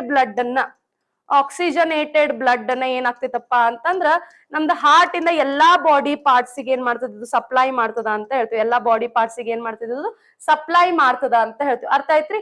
ಸೊ ಇಲ್ಲಿ ಅಪಧಮನಿ ಅಂತಂದ್ರೆ ಏನು, ಹೃದಯದಿಂದ ಬರುವ ಹೆಚ್ಚಿನ ರಕ್ತದ ಒತ್ತಡವನ್ನು ತಡೆದುಕೊಳ್ಳಲು ದಪ್ಪಗಾದ ಮತ್ತು ಸ್ಥಿತಿಸ್ಥಾಪಕವುಳ್ಳ ಎಲಾಸ್ಟಿಕ್ ಗೋಡೆಗಳನ್ನು ಇದು ಹೊಂದಿರ್ತದ ಅಂತ ಹೇಳ್ತೀವಿ. ಅಂದ್ರೆ ಇಲ್ಲಿ ಅಪಧಮನಿ ಹೃದಯದಿಂದ ಬರುವಂತಹ ಹೆಚ್ಚಿನ ರಕ್ತದ ಒತ್ತಡವನ್ನು, ಅಂದ್ರೆ ಇಲ್ಲಿ ಏನಿರ್ತದ, ಇಲ್ಲಿ ಎಲಾಸ್ಟಿಸಿಟಿ ಇರ್ತದ ಅಂತ ಹೇಳ್ತೀವಿ. ಯಾಕಂತಂದ್ರೆ ಬ್ಲಡ್ ಪಾಸ್ ಆಗ್ತಿರ್ಬೇಕಾದ್ರೆ ಅಲ್ಲಿ ಏನಾಗ್ತದ, ಪರ್ಟಿಕ್ಯುಲರ್ ಆಗಿ ಪ್ರೆಷರ್ ಅಪ್ಲೈ ಆಗ್ತದೆ, ಒತ್ತಡ ಅಪ್ಲೈ ಆಗ್ತದ. ಸೊ ಒತ್ತಡ ಅಪ್ಲೈ ಆಗ್ತಿರ್ಬೇಕಾದ್ರೆ ಅಲ್ಲಿ ಏನಿರ್ಬೇಕು, ಆ ಹೃದಯದಲ್ಲಿ ಇರುವಂತ ನಾಳಗಳು ಎಲಾಸ್ಟಿಸಿಟಿ ಇರ್ಬೇಕು, ಅಟ್ರಾಕ್ಷನ್ ಆಗ್ತಿರ್ಬೇಕು, ಅದೇ ರೀತಿ ಎಕ್ಸ್ಪೆನ್ಷನ್ ಆಗ್ತಿರ್ಬೇಕು ಅಂತ ಹೇಳ್ತೇವೆ. ಸೊ ದಪ್ಪಗಾದ ಮತ್ತು ಸ್ಥಿತಿಸ್ಥಾಪಕವುಳ್ಳ ಗೋಡೆಗಳನ್ನು ಇದು ಹೊಂದಿರ್ತದ ಅಂತ ಹೇಳ್ತೇವೆ. ಗೋಡೆಗಳನ್ನು ಇದು ಹೊಂದಿರ್ತದ ಅಂತ ಹೇಳ್ತೇವೆ, ರೈಟ್? ಸೊ ನೆಕ್ಸ್ಟ್ ನರಗಳು ಅಂತಂದ್ರೆ ಏನು, ಇವು ರಕ್ತವನ್ನು ಸಾಗಿಸುದಿಲ್ಲ, ಬಟ್ ಏನೈತಪ್ಪ ಅಂತಂದ್ರ ಇವು ಮೆಸೇಜಸ್ ಅನ್ನ ಸಾಗಿಸ್ತಾವು ಅಂತ ಹೇಳ್ತೀವಿ. ಮೆಸೇಜಸ್ ಗಳನ್ನ ಸಾಗಿಸ್ತಾವು ಅಂತ ಅಂದ್ರೆ ಇಲ್ಲಿ ಕೆಮಿಕಲ್ ಚೇಂಜ್ ಇಂದ ಎಲೆಕ್ಟ್ರಿಕಲ್ ಇಂಪಲ್ಸ್ ಆಗಿಲ್ಲ ಏನಾಗ್ತದೆ, ಮೆಸೇಜ್ ಒಂದು ನ್ಯೂರಾನ್ ಟು ಇನ್ನೊಂದು ನ್ಯೂರಾನ್ ಏನಾಗ್ತದ, ಪಾಸ್ ಆಗ್ತದ ಅಂತ ಹೇಳ್ತೀವಿ. ಬದಲಾಗಿ ಮಿದುಳು ಮತ್ತು ದೇಹದ ಇತರೆ ಭಾಗಗಳ ನಡುವೆ ವಿದ್ಯುತ್ ಸಂಕೇತಗಳನ್ನು ಹೇಳದ್ನಲ್ಲ, ಕೆಮಿಕಲ್ ಇಂದ ಏನಾಗ್ತದೆ, ಎಲೆಕ್ಟ್ರಿಕಲ್ ಸಪ್ಲೈ ಆಗ್ತದೆ, ವಿದ್ಯುತ್ ಸಂಕೇತಗಳನ್ನು ಸಾಗಿಸುತ್ತವೆ, ಸಿಗ್ನಲ್ಸ್ ಮುಖಾಂತರ ಸಾಗಿಸುತ್ತವೆ ಅಂತ ನಾವು ಹೇಳ್ತೀವಿ. ಅಂದ್ರೆ ಫಾರ್ ಎಕ್ಸಾಂಪಲ್ ನೀವು ಕ್ಯಾಂಡಲ್ ಲೈಟಿಂಗ್ ಮಾಡಿದಾಗ ಅದ್ರ ಮೇಲೆ ಕೈ ಇಟ್ಟಾಗ ನಿಮ್ದು ಏನಾಗ್ತದ, ಬಿಸಿ ಆದಾಗ ನೀವು ಪಟಕ್ನೆ ಕೈ ತೆಗಿತಿರಲ್ಲ. ಸೊ ಇವಾಗ ಏನಾಗ್ತದ, ನಿಮ್ಮ ಇಲ್ಲಿರುವಂತಹ ನರಗಳು ನಿಮ್ಮ ಮೆದುಳಿಗೆ ಏನ್ ಮಾಡ್ತಾವ, ಇಲ್ಲಿ ಬಿಸಿ ಆಗ್ಲಿಕ್ಕೆ ಮೆಸೇಜಸ್ ಕಳಿಸಿದ ತಕ್ಷಣ ರಿಫ್ಲೆಕ್ಸ್ ಆಕ್ಷನ್ ಅಂತ ಹೇಳ್ತೀವಿ, ಸ್ಟಿಮ್ಯುಲಸ್ ಆಕ್ಷನ್ ಅಂತ ಹೇಳ್ತೀವಿ, ರೈಟ್? ಸೊ ಅವಾಗ ಏನ್ ಮಾಡ್ತದ, ಅದು ನಿಮ್ಗೊಂದು ಮೆಸೇಜ್ ಪಾದ ಪಟ್ನೆ ಅಲ್ಲಿಂದ ಕೈ ತೆಕ್ಕೋ ಅಂತ ಹೇಳಿ ನೀವು ಮೆಸೇಜ್ ಕಳಿಸ್ತದೆ. ಸೊ ಅವಾಗ ಏನ್ ಮಾಡ್ತೀರಿ, ನೀವು ಅಲ್ಲಿಂದ ಪಟ್ನೆ ಕೈ ತೆಗಿತೀರಿ, ಹೌದಾ? ಇಲ್ಲ ಮೆಸೇಜ್ ಅಲ್ಲಿ ನರಗಳೇ ಇರ್ಲಿಲ್ಲ ಅಂತಂದ್ರೆ ಮೆಸೇಜ್ ಪಾಸ್ ಆಗಲ್ಲ, ಕೈ ಹಂಗ ಸುಡ್ಕೋ ಅಂತ ಹೋಗ್ತದ ಅಂತ ಹೇಳ್ತೀವಿ. ಅಂದ್ರೆ ಇಲ್ಲಿ ನರಗಳು ಏನ್ ಮಾಡ್ತಾವು, ಇಲ್ಲಿ ಏನು ಮೆದುಳಿನ ಮತ್ತು ದೇಹದ ಇತರೆ ಭಾಗಗಳ ನಡುವೆ, ಮೆದುಳು ಮತ್ತು ದೇಹದ ಇತರೆ ಭಾಗಗಳ ನಡುವೆ ವಿದ್ಯುತ್ ಸಂಕೇತಗಳನ್ನು ಏನ್ ಮಾಡ್ತಾವ, ಸಾಗಿಸುತ್ತವೆ ಅಂತ ಹೇಳ್ತೀವಿ. ವಿದ್ಯುತ್ ಸಿಗ್ನಲ್ಸ್ ಮುಖಾಂತರ ಸಾಗಿಸುತ್ತವೆ ಅಂದ್ರೆ ಕೆಮಿಕಲ್ ಮೆಸೇಜ್ ಇದ್ದಿದ್ದು ಏನಾಗ್ತದೆ, ಎಲೆಕ್ಟ್ರಿಕಲ್ ಇಂಪಲ್ಸ್ ಆಗಿ ಕನ್ವರ್ಟ್ ಆಗ್ತದ ಅಂತ ಹೇಳ್ತೀವಿ. ಎಲೆಕ್ಟ್ರಿಕಲ್ ಇಂಪಲ್ಸ್ ಆಗಿ ಕನ್ವರ್ಟ್ ಆಗ್ತದ ಅಂತ ಹೇಳ್ತೀವಿ, ರೈಟ್? ಸೊ ನೆಕ್ಸ್ಟ್ ಅಭಿಧಮನಿ ಅಂತ ಹೇಳ್ತೀವಿ. ಅಭಿಧಮನಿ ಅಂದ್ರೆ ಏನು, ರಕ್ತವು ಗುರುತ್ವಾಕರ್ಷಣೆಯಿಂದಾಗಿ, ಅಂದ್ರೆ ನಮ್ದು ಬ್ಲಡ್ ಏನಾಗ್ತದಪ್ಪ ಅಂತಂದ್ರೆ ಗುರುತ್ವಾಕರ್ಷಣೆಯಿಂದಾಗಿ ಏನಾಗ್ತದೆ, ಕೆಳಗಡೆ ಫ್ಲೋ ಆಗ್ತಿರ್ತದ ಅಂತ ಹೇಳ್ತೀವಿ. ಅಂದ್ರೆ ಮೇಲಿಂದ ಇಲ್ಲಿ ಕೆಳಗಡೆ ನಮ್ದು ಬ್ಲಡ್ ಏನಾಗ್ತದೆ, ಸರ್ಕ್ಯುಲೇಷನ್ ಆಗ್ತಿರ್ಬೇಕಾದ್ರ ಅಲ್ಲಿ ಈ ಬ್ಲಡ್ ಹೊಳ್ಳಿ ವಾಪಸ್ ಉಲ್ಟಾ ಹೋಗ್ಲಾರ್ದಂಗ ಯಾರು, ವಾಲ್ವೇಸ್ ಅಂತ ಹೇಳ್ತೀವಿ. ಯಾರು? ವಾಲ್ವೇಸ್ ಇವು ಏನ್ ಮಾಡ್ತಾವ, ತಡಿತಾವು ಅಂತ ಹೇಳ್ತೀವಿ. ಕವಾಟಗಳು ಅಂತ ಹೇಳ್ತೀವಿ. ಈ ಕವಾಟಗಳು ಉಲ್ಟಾ ಫ್ಲೋ ಆಗ್ಲ, ಬ್ಲಡ್ ಅಂದ್ರೆ ಸರ್ಕ್ಯುಲೇಷನ್ ಆಗ್ತಿರ್ಬೇಕಾದ್ರೆ ಇದು ಏನಾಗ್ತದೆ, ಗುರುತ್ವಾಕರ್ಷಣೆಯಿಂದ ಏನಾಗ್ತದೆ, ಕೆಳಗಡೆ ಬ್ಲಡ್ ಫ್ಲೋ ಆಗ್ತಿರ್ತದ. ಬಟ್ ಇಲ್ಲಿ ಉಲ್ಟಾ ಬ್ಲಡ್ ಫ್ಲೋ ಆಗ್ಲಾರ್ದಂಗ ಯಾರು ತಡಿತಾರ ಅಂದ್ರೆ ಕವಾಟಗಳು ಅಂತ ಹೇಳ್ತೀವಿ, ವಾಲ್ವೇಸ್ ಅಂತ ಹೇಳ್ತೀವಿ. ವಾಲ್ವೇಸ್ ಗಳನ್ನ ಹೊಂದಿರ್ತೇವಿ. ಆ ವಾಲ್ವೇಸ್ ಉಲ್ಟಾ ಬ್ಲಡ್ ಸರ್ಕ್ಯುಲೇಷನ್ ಆಗೋದನ್ನ ಏನ್ ಮಾಡ್ತದೆ, ತಡೆಗಟ್ತದ ಅಂತ ಹೇಳ್ತೀವಿ. ನೆಕ್ಸ್ಟ್ ಇಲ್ಲಿ ಅಶುದ್ಧ ರಕ್ತ. ನೆಕ್ಸ್ಟ್ ನೋಡ್ರಿ ಕ್ವಶನ್ಸ್. ಅಶುದ್ಧ ರಕ್ತವನ್ನು ಸಾಗಿಸುವ ಏಕೈಕ ಅಪಧಮನಿ ಯಾವುದು ಅಂತ ಹೇಳ್ತೀವಿ. ಡಿಆಕ್ಸಿಜನೇಟೆಡ್ ಬ್ಲಡ್ ಅನ್ನ ಸಾಗಿಸುವಂತಹ ಏಕೈಕ ಅಪಧಮನಿ ಯಾವ್ದಪ್ಪ ಅಂತಾರೆ, ಪಲ್ಮನರಿ ಆರ್ಟರಿ ಅಂತ ಹೇಳ್ತೀವಿ. ಯಾವ್ದು? ಪುಪ್ಪಸ ಅಪಧಮನಿ ಅಂತ ಹೇಳ್ತೀವಿ. ಯಾವ್ದು? ಪುಪ್ಪಸ ಅಪಧಮನಿ ಅಂತ ಹೇಳ್ತೀವಿ. ಪುಪ್ಪಸ ಅಪಧಮನಿ. ಡಿಆಕ್ಸಿಜನೇಟೆಡ್ ಬ್ಲಡ್ ಅನ್ನ ಸಾಗಿಸುವಂತ ಏಕೈಕ ಅಪಧಮನಿ ಯಾವ್ದಪ್ಪ ಅಂದ್ರೆ ಪುಪ್ಪಸ ಅಪಧಮನಿ ಅಂತ ಹೇಳ್ತೀವಿ. ಅದೇ ರೀತಿ ಶುದ್ಧ ರಕ್ತ ಅಂದ್ರೆ ಆಕ್ಸಿಜನೇಟೆಡ್ ಬ್ಲಡ್ ಅನ್ನ ಸಾಗಿಸುವ ಏಕೈಕ ಅಪಧಮನಿ ಯಾವ್ದಪ್ಪ ಅಂದ್ರೆ ಪಲ್ಮನರಿ ವೇನ್ ಅಂದ್ರೆ ಪುಪ್ಪಸ ಅಭಿಧಮನಿ ಅಂತ ಹೇಳ್ತೀವಿ. ಪುಪ್ಪಸ ಅಪಿಧಮನಿ ಅಂತ ಹೇಳ್ತೀವಿ. ರೈಟ್. ಸೊ ಹಾರ್ಟ್ ರಿಲೇಟೆಡ್ ಒಂದ್ ಸ್ವಲ್ಪ ನೀಟಾಗಿ ಸ್ಟ್ರಕ್ಚರ್ ಒಳಗಡೆ ಅಯೋಟ ಅಂತಂದ್ರೇನು, ಮಹಾ ಅಪಧಮನಿ ಅಂತಂದ್ರೆ ಏನು ಸ್ವಲ್ಪ ನೀಟಾಗಿ ನೋಡ್ಕೋರಿ. So right ventricle left ventricle ಒಳಗಡೆ ಏನಾಗ್ತದೆ? ಉತ್ಕೃಷ್ಟ ಉತ್ಕರ್ಷಣ ಒಳಗಡೆ ಏನಾಗ್ತದ? ಬಲ ಉತ್ಕರ್ಷಣ ಎಡ ಉತ್ಕೃಷ್ಟ ಒಳಗಡೆ ಏನಾಗ್ತದ? ಪಲ್ಮನರಿ ಆರ್ಟರಿ ಅಂದ್ರೇನು, ಪಲ್ಮನರಿ ವೇನ್ ಅಂತಂದ್ರೇನು, ಅಯೋಟ ಅಂತಂದ್ರೇನು, ಇಲ್ಲಿ ಬ್ಲಡ್ ಅಂದ್ರೇನು, ವೆಸಲ್ಸ್ ಅಂತಂದ್ರೇನು, ಆರ್ಟರೀಸ್ ಅಂದ್ರೇನು, ವೇನ್ಸ್ ಅಂತಂದ್ರೇನು ಸ್ವಲ್ಪ ನೀಟಾಗಿ ನೋಡ್ಕೊಡ್ರಿ. ಓಕೆ. ನೆಕ್ಸ್ಟ್, ಒಬ್ಬ ಯುವ ಪುರುಷನ ದೇಹದಲ್ಲಿ ಇರಬೇಕಾದಂತಹ ರಕ್ತದ ಒತ್ತಡ ಅಂದ್ರ ಯುವ ಪುರುಷನ ದೇಹದಲ್ಲಿ ಬ್ಲಡ್ ಪ್ರೆಷರ್ ಎಷ್ಟಿರ್ಬೇಕಪ್ಪ ಅಂದ್ರೆ 120/80 ಅಂತ ಹೇಳ್ತೀವಿ. 120/80 ಅಂತ ಹೇಳ್ತೀವಿ. ರೈಟ್. ಸೊ ಏನೈತ್ ನೋಡ್ರಿ, ರಕ್ತದ ಒತ್ತಡವನ್ನು 2 ಸಂಖ್ಯೆಗಳಲ್ಲಿ ಅಳೆಯಲಾಗುತ್ತದೆ. ಅಂದ್ರೆ ಇಲ್ಲಿ 2 ಸಂಖ್ಯೆಗಳೊಳಗ ನಾವು ರಕ್ತದ ಒತ್ತಡನ ಅಳ್ತೇವೆ. ಒಂದು ಸಿಸ್ಟೋಲಿಕ್ ಅಂತ ಹೇಳ್ತೇವೆ, ಇನ್ನೊಂದು ಡಯಾಸ್ಟೋಲಿಕ್ ಅಂತ ಹೇಳ್ತೇವೆ. ಸಿಸ್ಟೋಲಿಕ್ ಮತ್ತೆ ಡಯಾಸ್ಟೋಲಿಕ್ ಅಂತ ಹೇಳ್ತೇವೆ. ಹೃದಯ ಕುಗ್ಗಿದಾಗ ಉಂಟಾಗುವ ಒತ್ತಡ ಯಾವುದು? ಸಿಸ್ಟೋಲಿಕ್ ಅಂತ ಹೇಳ್ತೇವೆ. ಅದೇ ರೀತಿ ಹೃದಯ ಬಿಡುಗಡೆ ಆದಾಗ ಉಂಟಾಗುವ ಒತ್ತಡ ಯಾವುದು? ಡಯಾಸ್ಟೋಲಿಕ್ ಅಂತ ಹೇಳ್ತೇವೆ. ಹೃದಯ ಕುಗ್ಗಿದಾಗ ಸಿಸ್ಟೋಲಿಕ್, ಹೃದಯ ಬಿಡುಗಡೆ ಆದಾಗ ಉಂಟಾಗುವ ಒತ್ತಡಕ್ಕೆ ಏನಂತೀವಿ ನಾವು? ಡಯಾಸ್ಟೋಲಿಕ್ ಅಂತ ಹೇಳ್ತೇವೆ. ರೈಟ್. ಅಂದ್ರೆ ಇಲ್ಲಿ ಸಿಸ್ಟೋಲಿಕ್ ಅಂತಂದ್ರೆ 120 mg/Hg ಅಂತ ಹೇಳ್ತೇವೆ, 80 mg/Hg ಅಂತ ಹೇಳ್ತೇವೆ. ರೈಟ್. ಸೊ ಇಲ್ಲಿ ಸಿಸ್ಟೋಲಿಕ್ ಅಂತಂದ್ರೆ 120 mmHg ಇರ್ತದ, ಡಯಾಸ್ಟೋಲಿಕ್ ಅಂತಂದ್ರೆ 80 mmHg ಇರ್ತದ ಅಂತ. ಹೃದಯ ಕುಕ್ಕಿದಾಗ ಸಿಸ್ಟೋಲಿಕ್, ಹೃದಯ ಬಿಡುಗಡೆ ಆದಾಗ ಉಂಟಾಗುವ ರಕ್ತದೊತ್ತಡ ಡಯಾಸ್ಟೋಲಿಕ್ ಅಂತ ಹೇಳ್ತೇವೆ. ಓಕೆ. ಇಲ್ಲಿ 120/80 ಅಂತಂದ್ರೆ ಏನು? ದೇಹದ ವಿಶ್ರಾಂತಿ ಸ್ಥಿತಿಯಲ್ಲಿರುವಂತಹ ಆರೋಗ್ಯವಂತ ಮನುಷ್ಯನ ದೇಹದಲ್ಲಿರಬೇಕಾದ ಆದರ್ಶ ರಕ್ತದೊತ್ತಡ ಅಳತೆ ಆಗಿದೆ ಅಂತ ಹೇಳ್ತೇವೆ. 120/80 ಅಂದ್ರೆ ವಿಶ್ರಾಂತಿ ಸ್ಥಿತಿಯಲ್ಲಿ ಇರ್ಬೇಕಾದ್ರೆ ಆರೋಗ್ಯವಂತ ಮನುಷ್ಯನ ದೇಹದಲ್ಲಿ ರಕ್ತದೊತ್ತಡ ಎಷ್ಟಿರ್ತದ? 120/80 ಇರ್ತದ ಅಂತ ನಾವು ಹೇಳ್ತೇವೆ. ಅದೇ ಇಲ್ಲಿ 140/100 ಅಂತಂದ್ರೆ ಅಧಿಕ ರಕ್ತ ಒತ್ತಡ ಉಂಟಾದಾಗ ಅಲ್ಲಿ ಏನಾಗ್ತದೆ? ಹೈಪರ್ ಟೆನ್ಷನ್ ಕ್ರಿಯೇಟ್ ಆಗ್ತದ ಅಂತ ಹೇಳ್ತೇವೆ. ಪ್ರಮಾಣವು ತೀವ್ರ ರಕ್ತದೊತ್ತಡವನ್ನು ಸೂಚಿಸ್ತದ ಅಂತಂದ್ರೆ 140/100 ಅಂತಂದ್ರೆ ಇದಕ್ಕೆ ನಾವೇನಂತೇವೆ? ಹೈಪರ್ ಟೆನ್ಷನ್ ಅಂತ ಅಂತೀವಿ. ಏನಂತೀವಿ? ಹೈಪರ್ ಟೆನ್ಷನ್ ಅಂತ ಅಂತೀವಿ. ಹೈಪರ್ ಟೆನ್ಷನ್ ಅಂತ ಹೇಳ್ತೀವಿ. ರೈಟ್.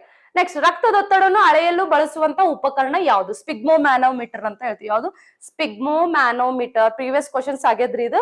ರಕ್ತದ ಒತ್ತಡವನ್ನು ಅಳೆಯಲು ಬಳಸುವಂತಹ ಉಪಕರಣ ಯಾವ್ದಪ್ಪ ಅಂದ್ರೆ ಸ್ಪಿಗ್ಮೋಮ್ಯಾನೋಮೀಟರ್ ಅಂತ ಹೇಳ್ತೀವಿ. ಅದೇ ರೀತಿ ಈ ರಕ್ತದೊತ್ತಡ ಮಾಪಕ ಒಳಗಡೆ ನಾವು ಬಳಸುವಂತಹ ಲೋಹ ಯಾವುದು? ದ್ರವ ರೂಪದಲ್ಲಿರುವಂತಹ ಲೋಹ ಯಾವ್ದಪ್ಪ ಅಂದ್ರೆ ಮರ್ಕ್ಯೂರಿ, ಪಾದರಸ ಅಂತ ಹೇಳ್ತೀವಿ. ಪಾದರಸ ಅದ ಕೈಲಿ ಕೊಟ್ಟಾರಿಲ್ರಿ, Hg ಅಂತೀವಿ. Hg ಅಂತ ಕೊಟ್ಟೇವಿ ನಾವು, ಪಾದರಸ ಅಂತ ಹೇಳ್ತೇವೆ. ಪಾದರಸ ಅಂತ ಹೇಳ್ತೇವೆ. ಗೊತ್ತೈತ್ರಿ? ಸೊ ನೆಕ್ಸ್ಟ್ ಕ್ವಶನ್, ಮನುಷ್ಯ ತನ್ನ ದೇಹದಲ್ಲಿ ಎಷ್ಟು ಪ್ರಮಾಣದಲ್ಲಿ ರಕ್ತವನ್ನು ಹೊಂದಿರುತ್ತಾನೆ? ಮನುಷ್ಯನು ತನ್ನ ದೇಹದಲ್ಲಿ ಎಷ್ಟು ಪ್ರಮಾಣದಲ್ಲಿ ರಕ್ತವನ್ನು ಹೊಂದಿರ್ತಾನೆ ಅಂತಂದ್ರೆ 7% ಪ್ರಮಾಣದಲ್ಲಿ ರಕ್ತವನ್ನು ಹೊಂದಿರ್ತಾನೆ ಅಂತ ಹೇಳ್ತೇವೆ. 7% ಪ್ರಮಾಣದಲ್ಲಿ ರಕ್ತ ಅಂದ್ರೆ 7% ಇಂದ 8% ಭಾಗದಷ್ಟಿರುತ್ತದೆ ಅಂತ ಹೇಳ್ತೇವೆ. ಅಂದ್ರೆ ಅವನ ಒಬ್ಬ ಸಾಮಾನ್ಯ ವಯಸ್ಕ ಮಾನವನ ದೇಹದಲ್ಲಿರುವಂತಹ ಒಟ್ಟು ರಕ್ತದ ತೂಕವು ಅವನ ದೇಹದ ಒಟ್ಟು ತೂಕದ ಸರಿಸುಮಾರು 7% ರಿಂದ 8% ಅಷ್ಟಿರ್ತದ ಅಂತ ಹೇಳ್ತದೆ, ಭಾಗದಷ್ಟಿರ್ತದ ಅಂದ್ರ ಒಬ್ಬ ಮನುಷ್ಯನ್ ಪರ್ಟಿಕ್ಯುಲರ್ ವೇಟ್ ಎಷ್ಟಿರ್ತದಲ್ಲ ಆ ವೇಟ್ ಇದ್ದಷ್ಟೇನ 7 to 8% ಅವನ ರಕ್ತದ ಭಾಗ ಇರ್ತದ ಅಂತ ನಾವು ಹೇಳ್ತೀವಿ. ಅಂದ್ರೆ ಒಬ್ಬ ಸಾಮಾನ್ಯ ವಯಸ್ಕ ಮಾನವನ ದೇಹದಲ್ಲಿರುವಂತ ಒಟ್ಟು ರಕ್ತದ ತೂಕವು ಅಂದ್ರೆ ಒಟ್ಟು ರಕ್ತ ತೂಕ ಎಷ್ಟಿರ್ತದ? ಅವನ ದೇಹದ ಒಟ್ಟು ತೂಕದ ಸರಿಸುಮಾರು 7% ರಿಂದ 8% ಭಾಗದಷ್ಟಿರ್ತದ ಅಂತ ನಾವು ಹೇಳ್ತೀವಿ.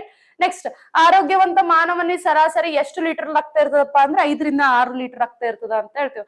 ಅಂಡ್ ಮಾನವರ ರಕ್ತದ ಸಾಮಾನ್ಯ pH ಮೌಲ್ಯ ಎಷ್ಟಪ್ಪ ಅಂತಂದ್ರೆ 7.4 ಅಂತ ಹೇಳ್ತೀವಿ. pH ಮೌಲ್ಯ ಎಷ್ಟು? 7.4 ಅಂತ ಹೇಳ್ತೀವಿ. 7.4 ಅಂದ್ರೆ ಆಲ್ಕಲೈನ್ ಸ್ಟೇಟ್ ಒಳಗಡೆ ಇರ್ತದೆ. ಸ್ಲೈಟ್ಲಿ ಆಲ್ಕಲೈನ್ ಅಂತಂದ್ರೆ ಪ್ರತ್ಯಾಮ್ಲೀಯ ಸ್ಟೇಟ್ ಒಳಗಡೆ, ಅಲ್ಪ ಪ್ರತ್ಯಾಮ್ಲೀಯ ಸ್ಟೇಟ್ ಒಳಗಡೆ ಇರ್ತದ ಅಂತ ನಾವು ಹೇಳ್ತೇವೆ. ಸೊ ಇದು ಬೇಸಿಕ್ ಕಾನ್ಸೆಪ್ಟ್. ಏನಿಲ್ರಿ ಇದ್ರಾಗ 7 to 8% ಅಂದ್ರೆ ಒಂದ್ ದೇಹದ ಒಟ್ಟು ತೂಕ ಎಷ್ಟಿರ್ತದಲ್ಲ ಆ ತೂಕದ 7% ಇಂದ 8% ಭಾಗದಷ್ಟು ಏನಿರ್ತದಪ್ಪ ಅಂದ್ರೆ ರಕ್ತ ಇರ್ತದ ಅಂತ ಹೇಳ್ತೀವಿ. ಅದೇ ರೀತಿ ಎಷ್ಟ್ ಲೀಟರ್ಸ್ ಹೆಲ್ದಿ ಪರ್ಸನ್ ಒಳಗಡೆ ಎಷ್ಟ್ ಲೀಟರ್ ರಕ್ತ ಇರ್ತದಪ್ಪ ಅಂತಂದ್ರೆ 5 to 6 ಲೀಟರ್ಸ್ ಬ್ಲಡ್ ಇರ್ತದ ಅಂತ ಹೇಳ್ತೀವಿ. ಅದ್ರ pH ವ್ಯಾಲ್ಯೂ ಎಷ್ಟ್ ಇರ್ತದ? 7.4 ಇರ್ತದ ಅಂತ ಹೇಳ್ತೀವಿ. ಅಂಡರ್ಸ್ಟುಡ್? ಸೊ ನೆಕ್ಸ್ಟ್ ಕ್ವಶನ್ ಇದೆ, ದೇಹದಲ್ಲಿ ಬಿಳಿ ರಕ್ತ ಕಣಗಳು ಪ್ರಮುಖ ಕಾರ್ಯ. ಬಿಳಿ ರಕ್ತ ಕಣಗಳು ಅಂದ್ರೆ ವೈಟ್ ಬ್ಲಡ್ ಸೆಲ್ಸ್, WBCs ಅಂತ ಹೇಳ್ತೀವಿ. ರೈಟ್. WBCs ಅಂತ ಹೇಳ್ತೀವಿ. ವೈಟ್ ಬ್ಲಡ್ ಸೆಲ್ಸ್ ಅಂತ ಹೇಳ್ತೀವಿ. White blood cells. ಹೌದಾ?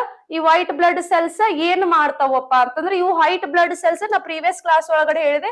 ವೈಟ್ ಬ್ಲಡ್ ಸೆಲ್ಸ್ ಏನ್ ಮಾಡ್ತಾವಪ್ಪ ಅಂತಂದ್ರ ಆಂಟಿಬಾಡೀಸ್ ಅನ್ನ ಪ್ರೊಡ್ಯೂಸ್ ಮಾಡ್ತಾವು ಅಂತ ಹೇಳಿದೆ. ಆಂಟಿಬಾಡೀಸ್ ಅಂತ, ಆಂಟಿಬಾಡೀಸ್ ಏನ್ ಮಾಡ್ತದಪ್ಪ ಅಂದ್ರ ಇದು ಇಮ್ಯುನಿಟಿ ಪವರ್ ನ ಬೂಸ್ಟ್ ಮಾಡ್ತಾ, ರೋಗ ನಿರೋಧಕ ಶಕ್ತಿಯನ್ನು ಹೆಚ್ಚಿಸ್ತದ. ಅಂದ್ರೆ ಇದು ಬ್ಯಾಕ್ಟೀರಿಯಾಗಳಿಂದ ಹೋರಾಡ್ತದ, ರೋಗಕಾರಕ ಜೀವಿಗಳಿಂದ ಹೋರಾಡುವಂತಹ ಏನು ಆಂಟಿಬಾಡೀಸ್ ನ ಉತ್ಪತ್ತಿ ಮಾಡೋರು ಯಾರಪ್ಪ ಅಂದ್ರೆ ವೈಟ್ ಬ್ಲಡ್ ಸೆಲ್ಸ್ ಅಂತ ಹೇಳ್ತೀವಿ. ಅಂದ್ರೆ ಇಲ್ಲಿ ಏನ್ ಬರ್ತದ ನೋಡ್ರಿ, ಕಾಯಿಲೆ ವಿರುದ್ಧ ದೇಹವನ್ನು ರಕ್ಷಣೆ ಮಾಡುತ್ತದೆ ಅಂತ ಹೇಳ್ತೀವಿ. ಅಂದ್ರೆ ಕಾಯಿಲೆ ಬರೋದು ಎದರಿಂದ, ಕಾರಕಗಳಿಂದ ಕಾಯಿಲೆ ಬರ್ತದೆ. ಈ ರೋಗಕಾರಕಗಳನ್ನ ತಡೆಗಟ್ಟೋದು ಯಾವ್ದಪ್ಪ ಅಂತಂದ್ರೆ WBC ಅಂದ್ರ ಬಿಳಿ ರಕ್ತ ಕಣಗಳು ಅಂತ ಹೇಳ್ತೀವಿ. ಕಾಯಿಲೆ ವಿರುದ್ಧ ದೇಹವನ್ನು ರಕ್ಷಣೆ ಮಾಡುತ್ತದೆ ಅಂತ ಹೇಳ್ತೀವಿ. ಕಾಯಿಲೆ ವಿರುದ್ಧ ದೇಹವನ್ನು ರಕ್ಷಣೆ ಮಾಡುತ್ತದೆ ಅಂತ ಹೇಳ್ತೀವಿ, ರೈಟ್. ಸೊ ಇಲ್ಲಿ ಬಿಳಿ ರಕ್ತ ಕಣಗಳು ಅಂದ್ರೆ ಲ್ಯೂಕೋಸೈಡ್ಸ್ ಅಂತ ಹೇಳ್ತೀವಿ. ಲ್ಯೂಕೋಸೈಡ್ಸ್ ಅಂತ ಹೇಳ್ತೀವಿ.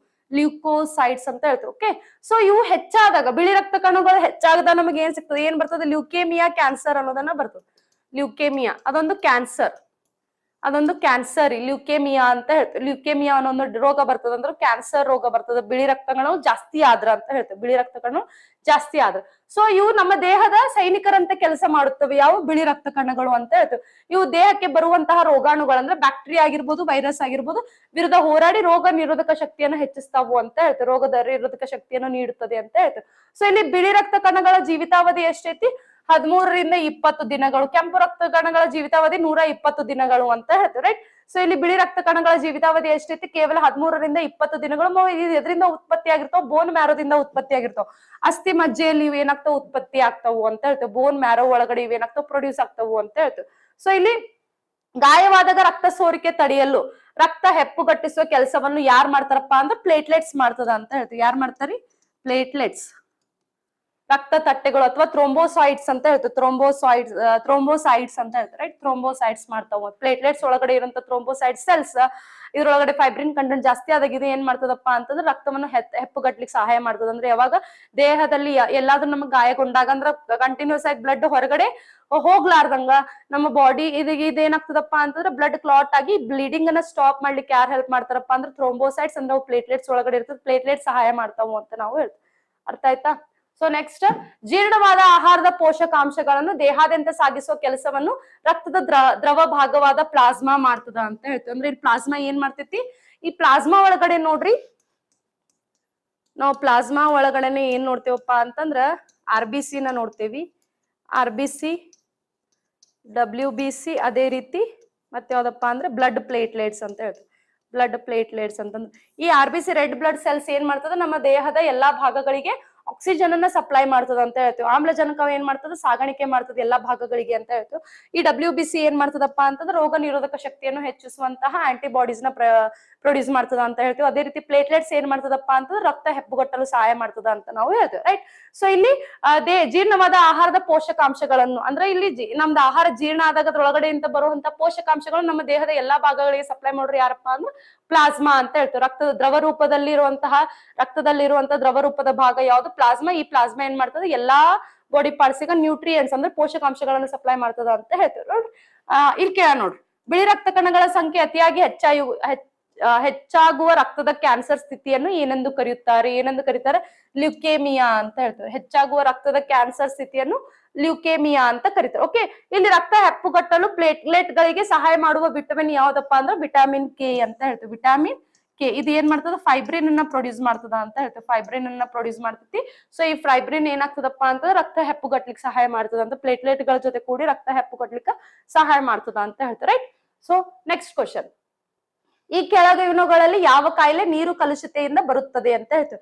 ಅಂದ್ರೆ ನೀರು ಕಲುಷಿತಗೊಂಡಾಗ ಯಾವ ಕಾಯಿಲೆ ಬರ್ತದ್ರಿ, ಅಸ್ತಮಾ, ಮಲೇರಿಯಾ, ಮೆದುಮೂಳೆ ರೋಗ ಅಂದ್ರೆ ಬ್ರೈನ್ ಫೀವರ್ ಯಾವ್ದು ಬರ್ತದ, ಆಮಶಂಕೆ ಭೇದಿ ಅಂತ ಹೇಳ್ತೀವಿ. ಅಮೀಬಿಕ್ ಡಿಸೆಂಟರಿ ಅಂತ ಹೇಳ್ತೀವಿ. ಯಾವ್ದು, ಅಮೇಬಿಕ್ ಡಿಸೆಂಟರಿ ಅಂತ ಹೇಳ್ತೀವಿ. ಎಂಟಮಿಬಾ ಹಿಸ್ಟೋಲೈಟಿಕಾ ಅನ್ನೋ ಒಂದು ಆರ್ಗ್ಯಾನಿಸಮ್ ಇಂದ ಒಂದು ರೋಗಕಾರಕ ಜೀವಿಯಿಂದ ಏನ್ ಬರ್ತೈತಿ, ಕಲುಷಿತ ನೀರಿನಿಂದ ಈ ರೋಗ ಮಾನವನಿಗೆ ಬರ್ತದ ಅಂತ ಹೇಳ್ತೀವಿ. ಕಲುಷಿತ ರೋಗದಿಂದ, ನೀರು ಕಲುಷಿತ ರೋಗದಿಂದ ಬರುತ್ತದೆ ಅಂತ ಹೇಳ್ತೀವಿ. ಅಸ್ತಮಾ ಇದೊಂದು ರೆಸ್ಪಿರೇಟರಿ ಡಿಸೀಸ್ ಅಂತ ಹೇಳ್ತೀವಿ.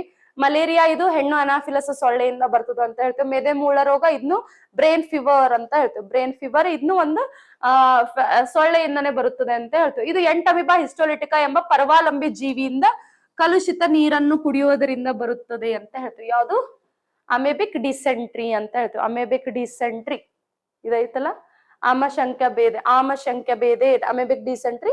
ಇದು ಎಂಟಮಿಬಾ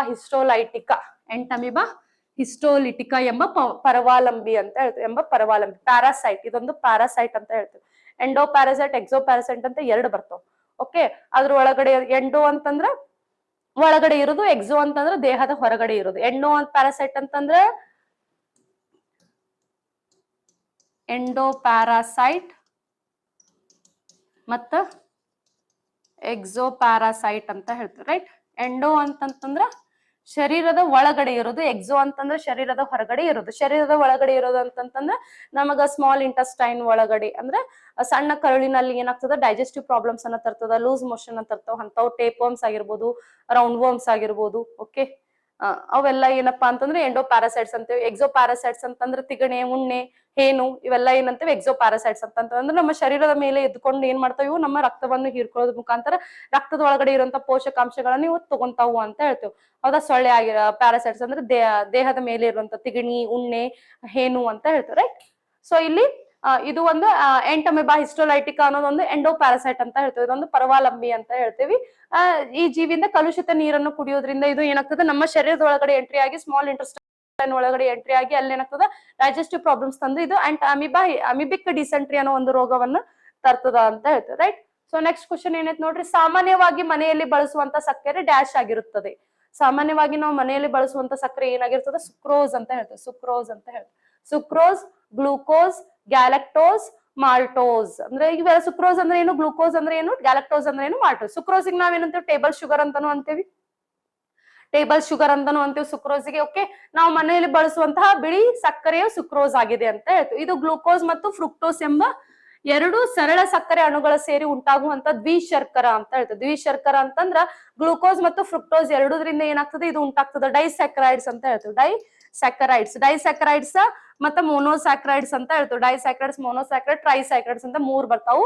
ಅಂದ್ರೆ ಇಲ್ಲಿ ಒಂದೇ ಒಂದು ಸಕ್ಕರೆ ಪದಾರ್ಥದಿಂದ ಉಂಟಾಗುವಂತಹ ಸಕ್ಕರೆಗೆ ನಾವ್ ಏನಂತೀವಿ, ಮೊನೋಸ್ಯಾಕ್ರೈಡ್. ಎರಡು ಪದಾರ್ಥಗಳಿಂದ ಉಂಟಾಗುವ ಡೈಸ್ಯಾಕ್ರೈಡ್ಸ್, ಮೂರು ಪದಾರ್ಥಗಳಿಂದ ಮೊನೋಸ್ಯಾಕ್ರೈಡ್ಸ್. ಪಾಲಿಸ್ಯಾಕ್ರೈಡ್ಸ್ ಅಂತಂದ್ರೆ ಮೂರಕ್ಕಿಂತ ಹೆಚ್ಚು ಪದಾರ್ಥಗಳಿಂದ ಏನಾಗ್ತದೆ, ಸಕ್ಕರೆ ಅದು ಮಿಶ್ರಣಗೊಂಡು ಉಂಟಾಗ್ತದೆ. ಅದಕ್ಕೆ ನಾವೇನಂತ ಪಾಲಿಸ್ಯಾಕ್ರೈಡ್ಸ್ ಅಂತ ಅಂತೀವಿ, ರೈಟ್. ಸೊ ಇಲ್ಲಿ ಎರಡು ಸಕ್ಕರೆಗಳಿಂದ ಉಂಟಾಗುವ ಸರಳ ಸಕ್ಕರೆ ಯಾವ್ದಪ್ಪಾ ಅಂತಂದ್ರ ಸುಕ್ರೋಸ್ ಅಂತ ಹೇಳ್ತೇವೆ. ಎರಡು ಸಕ್ಕರೆ ಯಾವ್ದಪ್ಪ ಅಂದ್ರೆ ಒಂದು ಗ್ಲೂಕೋಸ್ ಮತ್ತೆ ಇನ್ನೊಂದು ಫ್ರುಕ್ಟೋಸ್. ಅದಕ್ಕೆ ನಾವೇನಂತ ಡೈಸ್ಯಾಕ್ರೈಡ್ ಅಂತ ಹೇಳ್ತೇವೆ, ದ್ವಿಶರ್ಕರ ಅಂತ ಹೇಳ್ತಾರೆ.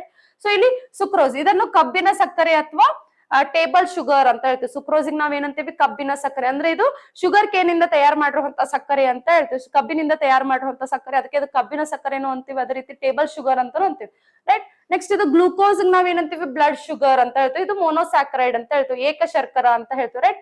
ಸೊ ಇದು ಜೀವಕೋಶಗಳ ತಕ್ಷಣದ ಶಕ್ತಿಗಾಗಿ ಬಳಸುವಂತಹ ಅತ್ಯಂತ ಸರಳ ಸಕ್ಕರೆ ಯಾವ್ದಪ್ಪ ಅಂತಂದ್ರ ಗ್ಲೂಕೋಸ್ ಅಂತ ಹೇಳ್ತೀವಿ. ಗ್ಲೂಕೋಸ್ ಅಂದ್ರ ನಮಗ ಎನರ್ಜಿ ಇರ್ದಾಗ ಸುಸ್ತಾಗ್ತಿರ್ಬೇಕಾದ್ರೆ ಸಡನ್ ಆಗಿ ನಮಗೆ ಎನರ್ಜಿ ಪ್ರೊಡ್ಯೂಸ್ ಮಾಡುವಂತಹ ಸಕ್ರಿ ಯಾವ್ದು, ಶುಗರ್ ಯಾವ್ದಪ್ಪ ಅಂದ್ರೆ ಬ್ಲಡ್ ಶುಗರ್ ಯಾವ್ದಪ್ಪ ಅಂತಂದ್ರೆ ಗ್ಲೂಕೋಸ್ ಅಂತ ಹೇಳ್ತೀವಿ. ಯಾವ್ದು, ಗ್ಲೂಕೋಸ್ ಅಂತ ಹೇಳ್ತೀವಿ. ಇದಕ್ ನಾವೇನಂತೀವಿ, ಬ್ಲಡ್ ಶುಗರ್ ಅಂತ ಅಂತೀವಿ. ಅದೇ ರೀತಿ ಮಾಲ್ಟೋಸ್.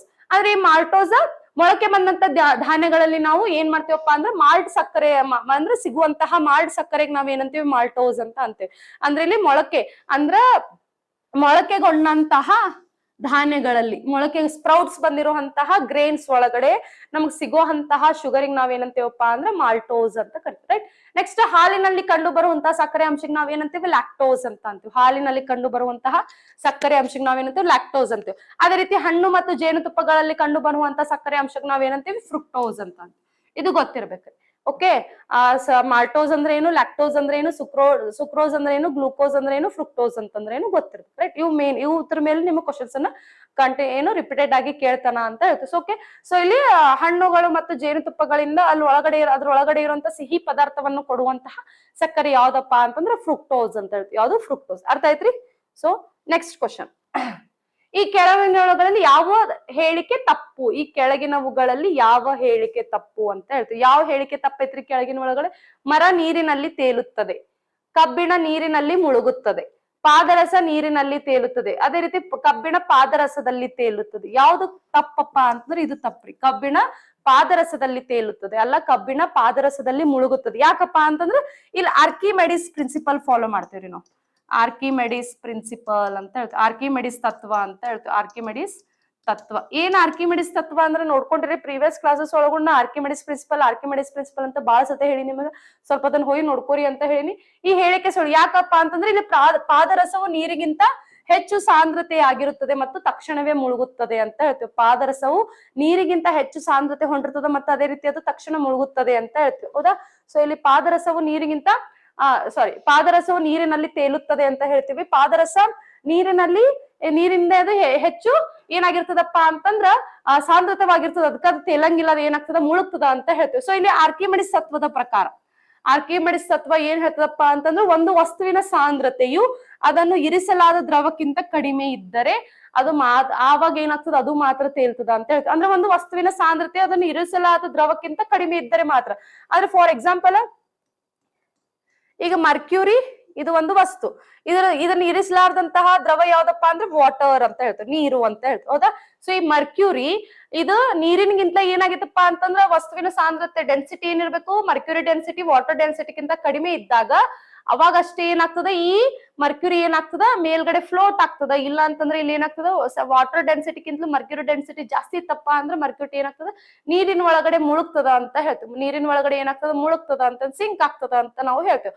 ಸೊ ಇಲ್ಲಿ ಆರ್ಕಿಮಿಡಿಸ್ ತತ್ವದ ಪ್ರಕಾರ ಏನೈತಪ್ಪ ಅಂತಂದ್ರ ಮರ್ಕ್ಯೂರಿದು ಡೆನ್ಸಿಟಿ ವಾಟರ್ ಡೆನ್ಸಿಟಿಗಿಂತಲೂ ಜಾಸ್ತಿ ಐತಿ.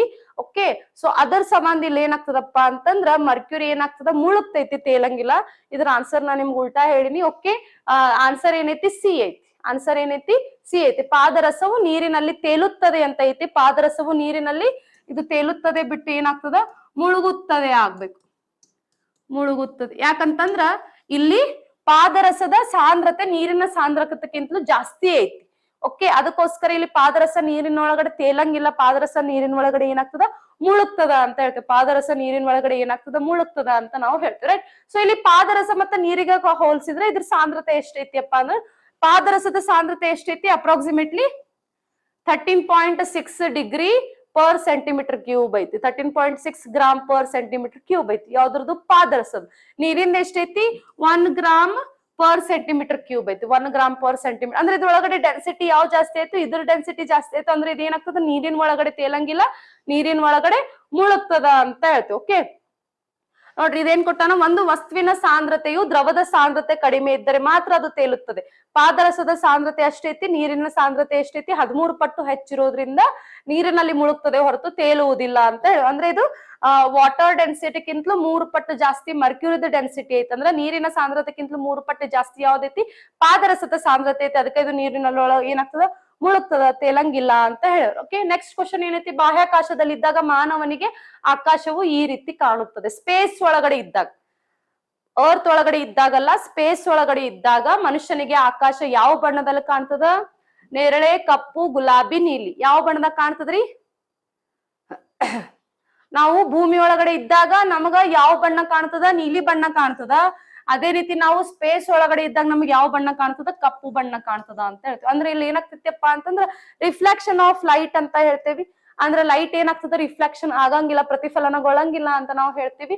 ನೋಡ್ರಿ, ಸ್ಕ್ಯಾಟರಿಂಗ್ ಆಗಂಗಿಲ್ಲ ಅಂತ ನಾವು ಹೇಳ್ತೇವಿ, ಚದುರುವಿಕೆ ಆಗಂಗಿಲ್ಲ, ಬೆಳಕಿನ ಚದುರುವಿಕೆ ಆಗಂಗಿಲ್ಲ ಅಂತ ನಾವು ಹೇಳ್ತೇವೆ. ಭೂಮಿಯ ಮೇಲಿನ ವಾತಾವರಣವು ಸೂರ್ಯನ ಬೆಳಕನ್ನು ಚದುರಿಸುವುದರಿಂದ, ಭೂಮಿಯ ಮೇಲಿನ ವಾತಾವರಣವು ಸೂರ್ಯನ ಬೆಳಕನ್ನು ಚದುರಿಸುವುದರಿಂದ ನಮಗೆ ಆಕಾಶ ನೀಲಿಯಾಗಿ ಕಾಣುತ್ತದೆ. ಹೌದಾ? ರೇಲಿ ಸ್ಕ್ಯಾಟರಿಂಗ್ ಅಂತ ಹೇಳ್ತೀವಿ. ಅಂದ್ರೆ ನಮ್ಮ ಭೂಮಿ ಮೇಲಿರುವಂತ ವಾತಾವರಣದೊಳಗಿರುವಂತಹ ಅಟ್ಮಾಸ್ಫಿಯರಿಕ್ ಲೇಯರ್ಸ್ ಆಗಿರ್ಬೋದು. ಸೊ ಅಲ್ಲಿ ಏನಾಗ್ತದ, ಲೈಟ್ ಎಂಟ್ರಿ ಆದಾಗ ಅಲ್ಲಿ ಏನಾಗ್ತದ, ಚದುರುವಿಕೆಗೊಳ್ತದ, ಸ್ಕ್ಯಾಟರ್ ಆಗ್ತದ. ಲೈಟ್ ಆ ಪಾರ್ಟಿಕಲ್ ಜೊತೆಗೆ ಸೇರ್ಕೊಂಡು ಲೈಟ್ ಸ್ಕ್ಯಾಟರ್ ಆದಾಗ ನಮಗೆ ಆಕಾಶ ಏನಾಗಿ ಕಾಣ್ತದ, ನೀಲಿ ಬಣ್ಣದಲ್ಲಿ ಕಾಣ್ತದ.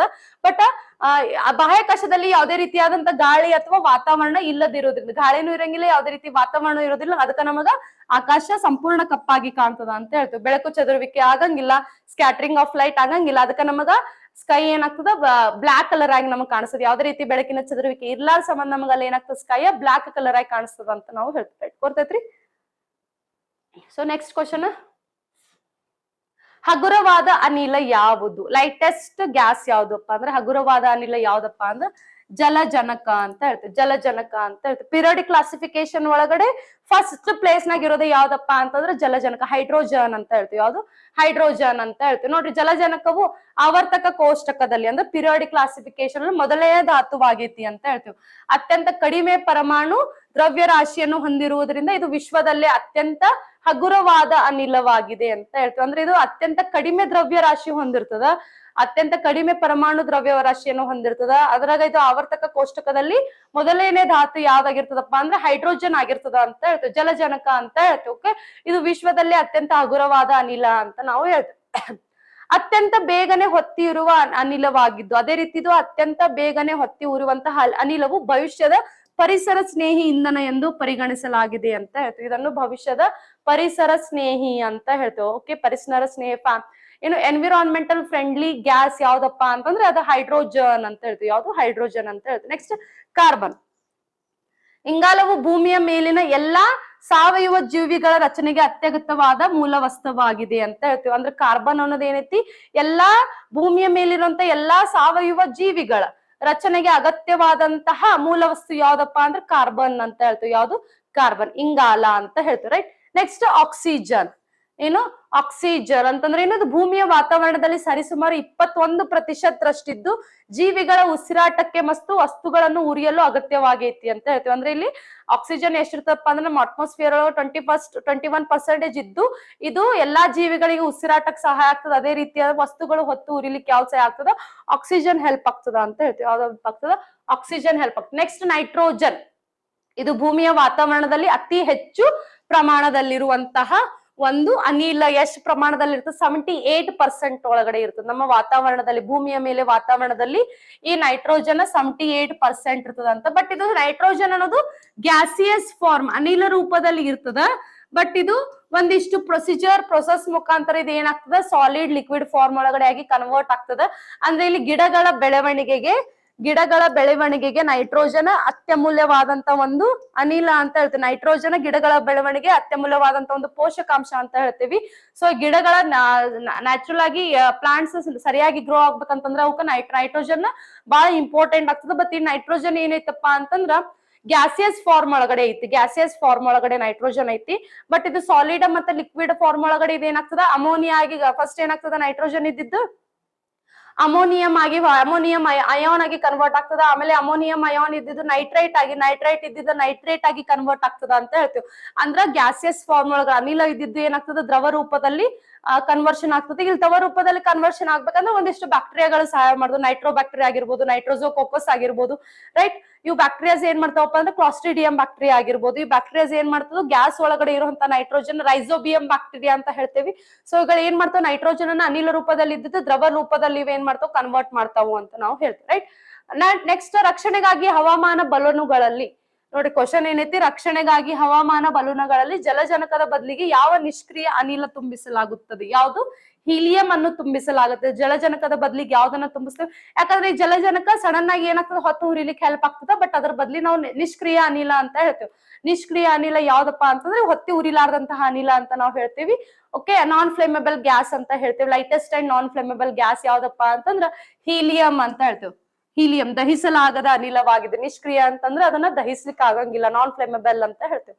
ಅದನ್ನ ಹೊತ್ತು ಉರಿಸ್ಲಿಕ್ಕೆ ಆಗಂಗಿಲ್ಲ ಅಂತ ನಾವು ಹೇಳ್ತೇವೆ. ನೆಕ್ಸ್ಟ್, ಜೈವಿಕ ಮಾದರಿಗಳನ್ನು ದೀರ್ಘಕಾಲ ಕೆಡದಂತೆ ಇಡಲು ಯಾವ ದ್ರವೀಕೃತ ಅನಿಲವನ್ನು ಬಳಸಲಾಗುತ್ತದೆ ಅಂತ ಹೇಳ್ತೇವೆ. To preserve biological samples or computer processes which liquid form of gas we used ಅಂತಂದ್ರೆ ಲಿಕ್ವಿಡ್ ನೈಟ್ರೋಜನ್ ನಾವ್ ಏನ್ ಮಾಡ್ತೀವಿ? ದ್ರವ ರೂಪದ ಸಾರಜನಕವನ್ನ ನಾವ್ ಏನ್ ಮಾಡ್ತೀವಿ? ಜೈವಿಕ ಮಾದರಿಗಳನ್ನ ಮತ್ತ ಅವುಗಳನ್ನ ದೀರ್ಘಕಾಲ ಕೆಡದಂತೆ ನಾವ್ ಏನ್ ಮಾಡ್ತೀವಿ? ಅವುಗಳನ್ನ ಸಂಗ್ರಹಿಸಿಡ್ತೇವಿ. ಎದ್ರೊಳಗಡೆ ಸಂಗ್ರಹಿಸಿಡ್ತೇವಪ್ಪ ಅಂದ್ರೆ ದ್ರವ ರೂಪದ ಸಾರಜನಕ ಒಳಗಡೆ ನಾವು ಸಂಗ್ರಹಿಸಿ ಇಡ್ತೇವಿ ಅಂತ ಹೇಳ್ತೇವೆ. ರೈಟ್. ಸೊ ನೆಕ್ಸ್ಟ್ ಕ್ವಶನ್ ಏನೈತ್ ನೋಡ್ರಿ. ನೆಕ್ಸ್ಟ್ ಕ್ವಶನ್ ನೋಡ್ರಿ. ಚಂದ್ರದ ಮೇಲೆ ಕಾಲೂರಿದ ಪ್ರಪ್ರಥಮ ಮನುಷ್ಯ ಯಾರು? ಎಲ್ಲರಿಗೂ ಗೊತ್ತೈತಿ, ನೀಲ್ ಆರ್ಮ್ಸ್ಟ್ರಾಂಗ್. ಯಾರ್ರಿ? ನೀಲ್ ಆರ್ಮ್ಸ್ಟ್ರಾಂಗ್ ಅಂತ ಹೇಳ್ತೇವೆ. ಚಂದ್ರದ ಮೇಲೆ ಕಾಲೂರಿದ ಪ್ರಪ್ರಥಮ ಇದು ಯಾರಪ್ಪ ಅಂದ್ರೆ ಯಾವ ಪ್ರಾಜೆಕ್ಟ್ ಮುಖಾಂತರ? ಅಪೋಲೋ ಪ್ರಾಜೆಕ್ಟ್ ಮುಖಾಂತರ.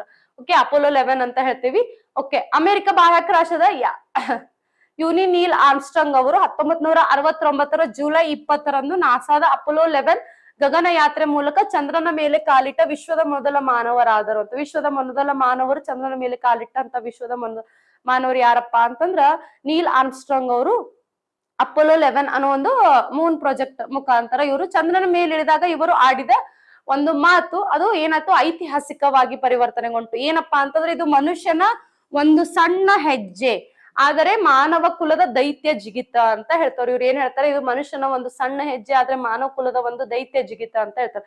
That's one small step for a man, one giant leap for a mankind ಅಂತ ಹೇಳ್ತಾರೆ. That's one step for a man and one giant leap for a mankind ಅಂತ ಹೇಳ್ತಾರೆ. ಇದೇನಾಯ್ತು, ಐತಿಹಾಸಿಕವಾಗಿ ಪ್ರಸಿದ್ಧವಾದಂತ ಒಂದು ನುಡಿ ಆಯ್ತು ಅಂತ ನಾವು ಹೇಳ್ತೇವೆ. ಓಕೆ, ನೆಕ್ಸ್ಟ್ ಯೂರಿ ಗ್ಯಾಗರಿನ್ ಅನ್ನೋರು, ಇವರು 1961ರಲ್ಲಿ ವೋಸ್ಟಾಕ್ 1 ಅನ್ನೋ ಒಂದು ನೌಕೆಯ ಮೂಲಕ ಬಾಹ್ಯಾಕಾಶಕ್ಕೆ ಮತ್ತು ಭೂಮಿಯ ಕಕ್ಷೆಗೆ ಪ್ರಯಾಣಿಸಿದ ಜಗತ್ತಿನ ಪ್ರಪ್ರಥಮ ಮಾನವರಾಗಿದ್ದಾರೆ. ಯಾರು? ಯೂರಿ ಗ್ಯಾಗರಿನ್ ಅನ್ನೋರು 1961ರಲ್ಲಿ ವೋಸ್ಟಾಕ್ 1 ನೌಕೆಯ ಮೂಲಕ ಬಾಹ್ಯಾಕಾಶಕ್ಕೆ ಮತ್ತು ಭೂಮಿಯ ಕಕ್ಷೆಗೆ ಅಂದ್ರ ಸ್ಪೇಸ್ ನಾಗ್ ಮತ್ತ ಅರ್ತ್ ಆರ್ಬಿಟ್ ಒಳಗಡೆ ಪ್ರವೇಶಿಸಿದಂತ ವಿಶ್ವದ ಮೊಟ್ಟ ಮೊದಲ ಮಾನವ ಯಾರಪ್ಪ ಅಂದ್ರೆ ಯೂರಿ ಗ್ಯಾಗರಿನ್. ಅಂದ್ರೆ ಮೂನ್ ಮೇಲೆ ಕಾಲಿಟ್ಟಂತಹ ಮೊಟ್ಟ ಮೊದಲ ವ್ಯಕ್ತಿ ಯಾರಪ್ಪ ಅಂದ್ರೆ ನೀಲ್ ಆರ್ಮ್ಸ್ಟ್ರಾಂಗ್ ಅಂತ ನಾವು ಹೇಳ್ತೇವೆ. ನೆಕ್ಸ್ಟ್ ಎಡ್ವಿನ್ ಅಲ್ಡ್ರಿನ್, ಇವರನ್ನು ಬಜ್ ಅಲ್ಡ್ರಿನ್ ಎಂದು ಪ್ರಸಿದ್ಧವಾಗಿ ಇವರನ್ನ ಕರೆಯಲಾಗುತ್ತದೆ. ಇವ್ರು ಏನಪ್ಪಾ ಅಂದ್ರೆ ನೀಲ್ ಆರ್ಮ್ಸ್ಟ್ರಾಂಗ್ ಜೊತೆಯಲ್ಲೇ ಇವರು